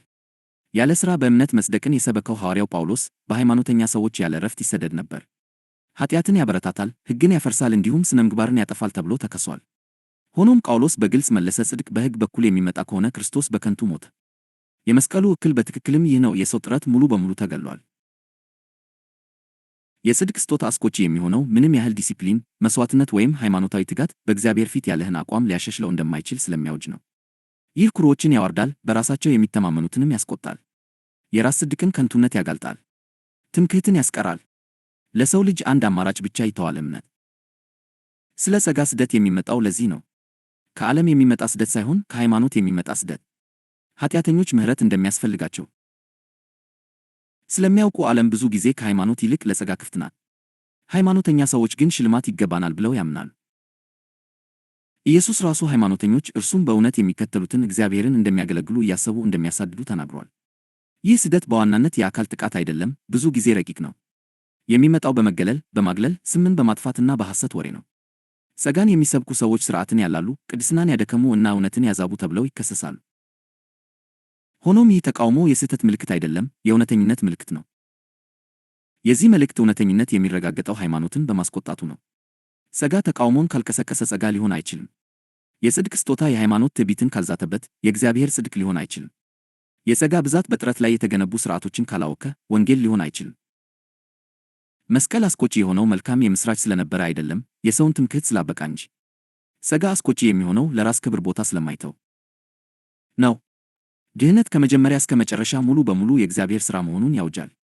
ሃይማኖት ከዚህ እውነት ጋር አብሮ መኖር አይችልም። ለዚህ ነው ኢየሱስ ለኃጢአተኞች ገር፣ ለሃይማኖተኞች ግን ጠንካራ የነበረው። ኃጢአተኞች ለጸጋ ክፍት ነበሩ፣ ሃይማኖተኞች ግን በጸጋ ይሰጉ ነበር። በነፃ ይቅር የሚለው ያው ኢየሱስ በራሳቸው ጽድቅ ለሚታመኑት ወዮላችሁ ብሏል። ጸጋ ትሑታንን ያጽናናል፣ ትዕቢተኞችን ግን ይገጥማል። ወዳጆች ሆይ ይህ መልእክት ሲቃወም አትደነቁ፣ ሲሳሳት አትናወጡ፣ ተቃውሞ ሲመጣ ወደ ኋላ አትበሉ። የጸጋ ወንጌል ዘወትር አሳፋሪ የሚያስመስል ስካንደለስ ነበር፣ ዘወትርም አስቆጪ ነበር። ደግሞም ከነጻነት ይልቅ ቁጥጥርን በሚመርጡ ሰዎች ዘንድ ዘወትር ይቃወማል። ይህን መልእክት አጥብቆ መያዝ እጅግ አስፈላጊ ነው፣ ምክንያቱም ልብህን ከኩነኔ ሕሊናህንም ከፍርሃት ይጠብቃል። ማንነትህን በሥራ ላይ ሳይሆን በክርስቶስ ላይ ያቆመዋል። ከመንፈሳዊ ድካም ይጠብቅሃል። በእግዚአብሔር ፊት በድፍረት በቅንነትና በነጻነት እንድትኖር ያስችልሃል። የጸጋ ብዛትና የጽድቅ ስጦታ ምርጫ የሚቀርብባቸው ትምህርቶች አይደሉም። እነርሱ የክርስቲያን ሕይወት መሠረቶች ናቸው። እነርሱን መልቀቅ ወደ ባርነት መመለስ ነው። እነርሱን ማቅጠን ኃይልን ማጣት ነው። እነርሱን አሳልፎ መስጠት ነጻነትን ማጣት ነው። ስለዚህ ይህ መልእክት ሃይማኖትን ሲያስቆጣ ደስ ይበላችሁ። አደገኛ ሲባል በራስ መተማመናችሁ ይጥን። ጽንፈኛ ተብሎ ሲፈረጅ ጸንታችሁ ቁሙ። እነዚህ ምላሾች የስህተት ማስረጃዎች አይደሉም፣ ይልቁንም ጸጋው በግልጽ እየተሰበከ መሆኑን የሚያሳዩ ማስረጃዎች ናቸው። ጸጋ ለኩሮዎች ዘወትር አሳፋሪ የሚያስመስል ስካንደለስ ነው። ጽድቅ ለራስ ጻድቃን ዘወትር አስቆጪ ነው። ነጻነት በቁጥጥር ስር ለተገነቡ ሥርዓቶች ዘወትር ተቃዋሚ ነው። ለሚያምኑ ግን ይህ መልእክት ሕይወት ነው። ለሚቀበሉት ይህ መልእክት ነጻነት ነው። አጥብቀው ለሚይዙት ደግሞ ይህ መልእክት ክርስቶስ ራሱ ነው። በጸጋ ቁሙ፣ በጽድቅ እንገሱ። ክርስቶስ በነጻ የሰጠውን ሃይማኖት እንዲሰርክባችሁ አትፍቀዱ። በእግዚአብሔር ልጅ በማመን መኖር፣ በእግዚአብሔር ልጆች ሥልጣን መመላለስ። በእግዚአብሔር ልጅ በማመን መኖር ማለት ምን ማለት ነው? ኢየሱስ ማን እንደሆነ፣ እርሱ አንተን ማን እንዳደረገህና እግዚአብሔር በአንተ ውስጥ የፈጠረውን ማንነት ሙሉ በሙሉ መታመን ማለት ነው። ትኩረትህን ዓይኖችህ ከሚያዩትና በገዛ ጉልበትህ ከምታከናውነው ላይ በማንሳት ሕይወትህን በክርስቶስ በተፈጸመው ሥራ ላይ መመስረት ማለት ነው። የእግዚአብሔር ቃል በገላትያ 3:26 ላይ በእምነት በኩል ሁላችሁ በክርስቶስ ኢየሱስ የእግዚአብሔር ልጆች ናችሁና ይላል። ልጅነት በሥራ የሚገኝ ሳይሆን በእምነት የሚቀበሉት ነው። በእግዚአብሔር ልጅ በማመን መኖር ማለት ተሞክሮህ ገና ከእውነታው ጋር ባይገጥም እንኳ ልክ እንደ ኢየሱስ ተፈጥረህ እንደሆነ ማመን ነው። የእምነት ባሕሪው ይህ ነው። ዕብራውያን 11:1 እምነትም ተስፋ ስለምናደርገው ነገር የሚያስረግጥ የማናየውንም ነገር የሚያስረዳ ነው ይላል። የልጅነት ሙላት በሕይወትህ ቀድሞ የሚታይ ቢሆን ኖሮ እምነት አያስፈልግም ነበር። እምነት በአሁኑ ጊዜ በዓይን ባይታይም እንኳ በመንፈስ እውነት የሆነውን ነገር አጥብቆ ይይዛል። እምነት በእግዚአብሔር ቃል ላይ ተመስርተህ በዚህ ዓለም ውስጥ ኢየሱስ እንዳለ አንተም እንዲሁ እንደሆንክ እንድታውጅ ኃይል ይሰጥሃል። 1 ዮሐንስ 4 የእግዚአብሔር ልጅ መሆንህን ለማመን ምልክት፣ ስሜት ወይም ፍጹም የሆነ ባሕሪን የምትጠብቅ ከሆነ ከእምነት ወደ ማየት ተሸጋግረሃል ማለት ነው። ሆኖም መጽሐፍ ቅዱስ በ2 ቆሮንቶስ 5:7 ላይ በእምነት እንመላለሳለን እንጂ በማየት አይደለም ይላል። ጻድቅ ለመሆን እየጠበቅህ አይደለም፣ አንተ በክርስቶስ ጻድቅ ነህ። ሥልጣንን ለማግኘት እየጣርክ አይደለም፣ በስሙ በማመን ሥልጣንን ተቀብለሃል። ኢየሱስ ፍጹም የእግዚአብሔር ልጅ ነው። የማይታየው እግዚአብሔር ምሳሌ ነው። እርሱ በጽድቅ በኃይልና በልጅነት ሙሉ በሙሉ የተሞላ ነው። ሆኖም ይህን ክብር ለራሱ ብቻ አላስቀረውም፣ ለአንተ እንደ ስጦታ ሰጥቶሃል። ዮሐንስ 1:12 ለተቀበሉት ሁሉ ግን የእግዚአብሔር ልጆች የሆኑ ዘንድ ሥልጣንን ሰጣቸው ይላል። እርሱ የሆነውን እንድትሆን መብት ሰጥቶሃል። እርሱ ከአብ ጋር የነበረውን ኅብረትና ሥልጣን አንተም እንድትጋራ መንፈሱን፣ ሥልጣኑንና ስሙን ሰጥቶሃል። እንደ እግዚአብሔር ልጅ በድፍረት ለመመላለስ እንከን የለሽ ወይም ኃጢአት የማትሠራ እስክትሆን መጠበቅ የለብህም። መጀመሪያ ፍጽምና መምጣት አለበት ብለህ ካመንክ ፈጽሞ አትመላለስም። እግዚአብሔር ያለ ፍርሃት እንደ እግዚአብሔር ልጅ እንድትኖር ኃጢአትህን ቀድሞ በልጁ በኩል አስወግዶልሃል። ዕብራውያን 10:14 ሮሜ 8:1 በክርስቶስ ኢየሱስ ላሉት አሁን ኩነኔ እንደሌለባቸው ያረጋግጣል። ለዚህ ነው ኢየሱስ በዮሐንስ 14:12 እውነት እውነት እላችኋለሁ በእኔ የሚያምን እኔ የማደርገውን ሥራ እርሱ ደግሞ ያደርጋል፣ ከዚህም የሚበልጥ ያደርጋል ያለው። የኢየሱስን ሥራ የመሥራት ቅድመ ሁኔታ በእርሱ ማመን ነው። ማመንህ ከእርሱ ሕይወት፣ መንፈስና ኃይል ጋር ያዋህድሃል። ኢየሱስ በዮሐንስ 14:13-14 ሲቀጥል አብ በወልድ እንዲከበር በስሜ የምትለምኑትን ሁሉ አደርገዋለሁ፣ ማናቸውንም ነገር በስሜ ብትለምኑ እኔ አደርገዋለሁ ይላል። በእምነት ቆመህ በኢየሱስ ስም ስትናገር ያን ጊዜ የምትሠራው አንተ ብቻ አይደለም። ኢየሱስ ሕይወቱንና ሥልጣኑን በአንተ በኩል እየገለጠ ነው። በእግዚአብሔር ልጅ በማመን መኖር ማለት ይህ ነው። ታዲያ ምን ትጠብቃለህ? ሌላ ምን ያስፈልግሃል? ሥራው ተፈጽሟል። ዋጋው ተከፍሏል። ስጦታው ተሰጥቷል። እግዚአብሔር አንተ ልጁ መሆንህን ቀድሞ አውቃል። ሮሜ 8:16-17 መንፈስ ቅዱስ ራሱ ከመንፈሳችን ጋር የእግዚአብሔር ልጆች መሆናችንን እንደሚመሰክር ይናገራል። ልጆች ከሆንንም ወራሾች ነን፣ የእግዚአብሔር ወራሾችና ከክርስቶስ ጋር አብረን ወራሾች ነን። የኢየሱስ የሆነው ሁሉ አሁን በእምነት ያንተ ነው። እግዚአብሔር ያንተን አፈጻጸም እየጠበቀ አይደለም፣ እርሱ እየጠበቀ ያለው ያንተን እምነት ነው። እግዚአብሔርን የምታከብረው በልጁ በማመንና እርሱ ቀድሞ ከሰጠ ነገር በመኖር ነው። ዕብራውያን 11:6 ያለ እምነት እግዚአብሔርን ደስ ማሰኘት እንደማይቻል ይናገራል።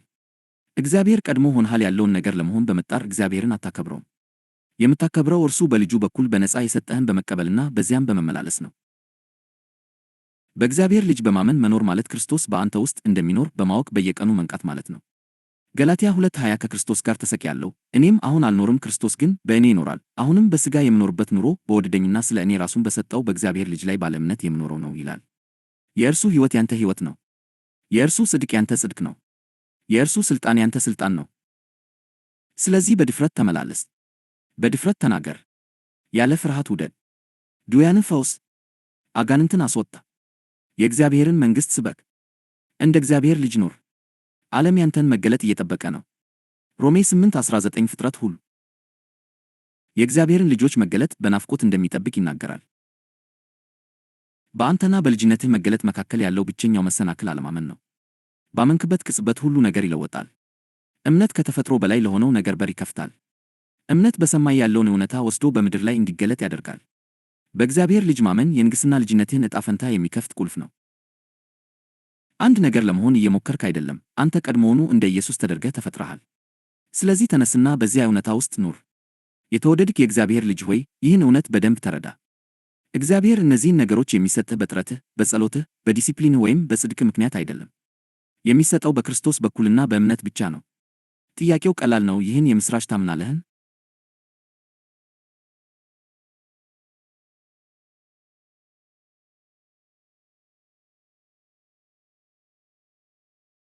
እውነተኛው ወንጌል ብዙዎች ካሰቡት በላይ ታላቅ ነው። ለደከሙትና ለማይችሉት ስጦታ የሚሆን እጅግ ታላቅ የፍቅር ምሥራች ነው። ፍቅሩ ያለምንም ቅድመ ሁኔታ የሆነውን ፍጹም አባት ይገልጣል። እንዲህ ባለው አምላክ በእውነት ስታምን መጣር ይቆማል፣ ጭንቀትም ኃይሉን ያጣል። ያን ጊዜ በእምነት መኖር ትጀምራለህ። የተጠራኸው እንድታምን ነው። ጥሪው የመጣው ከጸጋው ዙፋን እንጂ ከሰው ጥረት አይደለም። የምትቀበለው አንተ በሚታደርገው መጠን ሳይሆን አባትህ ማን እንደሆነ በሚታውቀው መጠን ነው። በምሕረቱና በተረፈ ጸጋው በእምነት ጻድቅ ተደርገሃል። በእምነት እንደ ጻድቅ መኖር ማለት ይህ ነው። ይህንን ካመንህ ሕይወትህ ይለወጣል። ያለ ፍርሃትና በድፍረት ትኖራለህ። ሳይደክምህ ትመላለሳለህ። በአባቱ ልብ ውስጥ የታመነ የእግዚአብሔር ልጅ መሆንህን አውቀህ በመተማመን ትኖራለህ። እንደገና እጠይቃለሁ፣ ይህን የምሥራች በእውነት ታምናለህን? የኢየሱስ ሥራ ተፈጽሟል። ዓላማው በእምነት እንደ እግዚአብሔር ልጅ እንድትኖር ነው። ዕረፍት የሚያመጣው እምነት ብቻ ነው። ልጅነትን የሚያመጣው እምነት ብቻ ነው። በእምነት ስታርፍ በራስ ጥረት ከሚመጣ እርግማን ትድናለህ። ያለ እምነት እግዚአብሔርን ደስ ማሰኘት አይቻልም። ስለዚህ ይህ መልእክት በአንድ እውነት ሊጠቃለል ይችላል። እንደ እግዚአብሔር ልጅነት በእውነታ መኖር የሚቻለው በእምነት ብቻ ነው። የእምነት ዓላማም አንድ ሰው እንደ እግዚአብሔር ልጅ እንዲኖር ማድረግ ነው። ገላትያ 3:26 በእምነት በኩል ሁላችሁ በክርስቶስ ኢየሱስ የእግዚአብሔር ልጆች ናችሁ ይላል። ሙሉ ወንጌል ይህ ነው። ያለ ምንም ማቅማማት በእምነት ወደ ልጅነት ነው። የእምነት ኑዛዜ። ይህንን የምሥራች በሙሉ ልብህ ካመንህ የሚከተለውን የግል የእምነት ኑዛዜ በእግዚአብሔር ፊት ተናገር። በኢየሱስና በስሙ አምናለሁ። ኢየሱስ አዳኝና ጌታዬ መሆኑን አምናለሁ። የምድነው ኢየሱስ ለእኔ ባደረገልኝ ነገር በማመን ብቻ መሆኑን አምናለሁ። በዘላለም ፍቅር እንደተወደድኩም አምናለሁ። ያለ ሥራ እንደ ጸደቅሁ፣ የኢየሱስን ጽድቅ እንደለበስኩ፣ እንዲሁም ኃጢአቴ ይቅር እንደተባለልኝና ዳግመኛ እንደማይታሰብብኝ አምናለሁ። ኢየሱስ ጠበቃዬና ታላቅ ሊቀ ካህናቴ እንደሆነ፣ በኢየሱስ ስምም ወደ አብ በነጻነት የመቅረብ ዕድል እንዳለኝ አምናለሁ። በክርስቶስ በኩል ከአብ ጋር እንደታረኩ፣ በክርስቶስ ስላለውም ምንም ኩነኔ እንደሌለብኝ፣ እናም በሰማያዊ ስፍራ ከክርስቶስ ጋር እንደተቀመጡ አምናለሁ።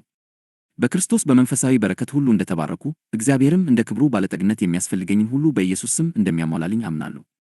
ወንጌል አሁን ለእኔ ፍጹም እውነት እንደሆነ አምናለሁ። ስለዚህ በእምነት እንደ እግዚአብሔር ልጅ ለመኖር እመርጣለሁ። ኢየሱስ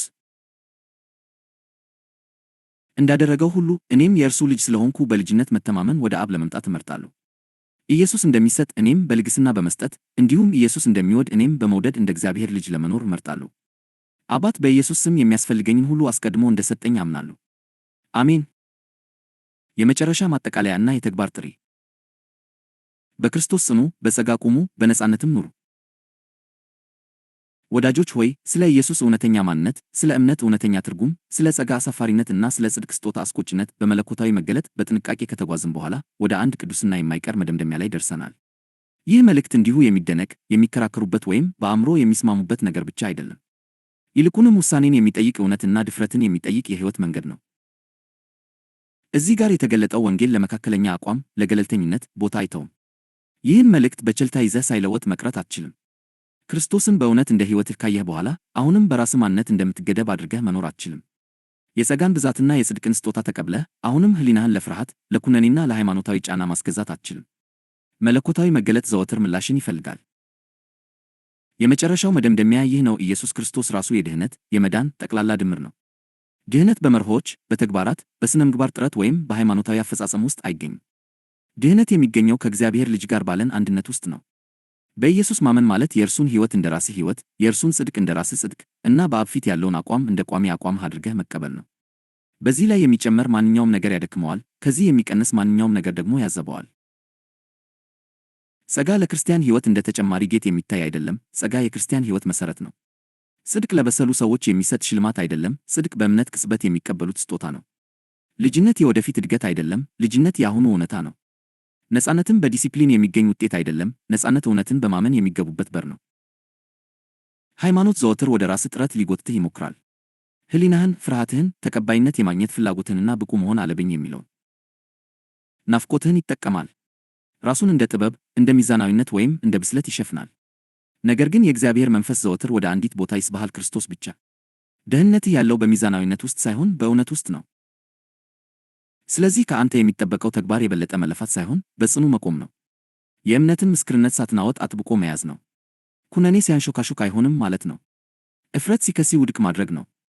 ክርስቶስ አስቀድሞ በፈጸመው ሥራ ላይ አንድ ነገር መጨመር እንዳለብህ የሚጠቁምህን ማንኛውንም ድምፅ መቃወም ነው። ይህ መልእክት ከማንኛውም አይነት የራስ ጽድቅ በቁርጠኝነት እንድትለይ ይጠራሃል። በግልጽ ከሚታየው ሕጋዊነት ብቻ ሳይሆን በመንፈሳዊ አፈጻጸም፣ በዲሲፕሊን፣ በጽናትና በሚታይ ስኬት ላይ ከመታመን ረቂቅ ስሜትም እንድትለይ ይፈልጋል። መተማመንህን በንቃት ከራስህ ላይ አንስተህ ወደ ክርስቶስ ማዛወር አለብህ። የእምነት መታዘዝ ማለት ይህ ነው። የተግባር ጥሪው ይህ ነው። በየቀኑ በክርስቶስ ካለህ ማንነት መኖርን ምረጥ። አንድ ድክመት ሲታይ ወደ ጥፋተኝነት ስሜት አትሸሽ፣ በድፍረት ወደ ጽድቅህ ሩጥ። 2 ውድቀት ሲከሰት አቋምህን አጠራጠር፣ አንድነትህን በድጋሚ አውጅ። 3 ፍርሃት ሲመጣ ለማሸነፍ አታገል፣ በፍቅር ውስጥ እረፍ። እምነት የሚረጋገጠው በአንተ ጽናት አይደለም። እምነት የሚረጋገጠው በጎደል ጊዜ በምትሮጥበት ስፍራ ነው። ይህን ወንጌል እንድትጠብቅ ተጠርተሃል። በጠብ አጫሪነት ሳይሆን በታማኝነት፣ ራስን በመከላከል ስሜት ሳይሆን በልበ ሙሉነት። ወንጌሉን የምትጠብቀው ሳይቀልጥ ሳይቀጥን በማቅረብ ነው። ወንጌሉን የምትጠብቀው ስለ እውነቱ ይቅርታ መጠየቅን እምቢ በማለት ነው። ወንጌሉን የምትጠብቀው በእርሱ በመኖር ነው። ለጸጋ ትልቁ መከላከያ በክርስቶስ የሚያርፍና ያለ ጥረት ፍሬ የሚያፈራ ሕይወት ነው። ተቃውሞን ጠብቅ። አለመግባባትን ጠብቅ። በተለይ በጥረትና በቁጥጥር ላይ ከተገነቡ የሃይማኖት ሥርዓቶች ተቃውሞ እንደሚመጣ እወቅ። በዚህ አትደነቅ። ይህ የእውነተኝነቱ ማረጋገጫ እንጂ ተቃርኖ አይደለም።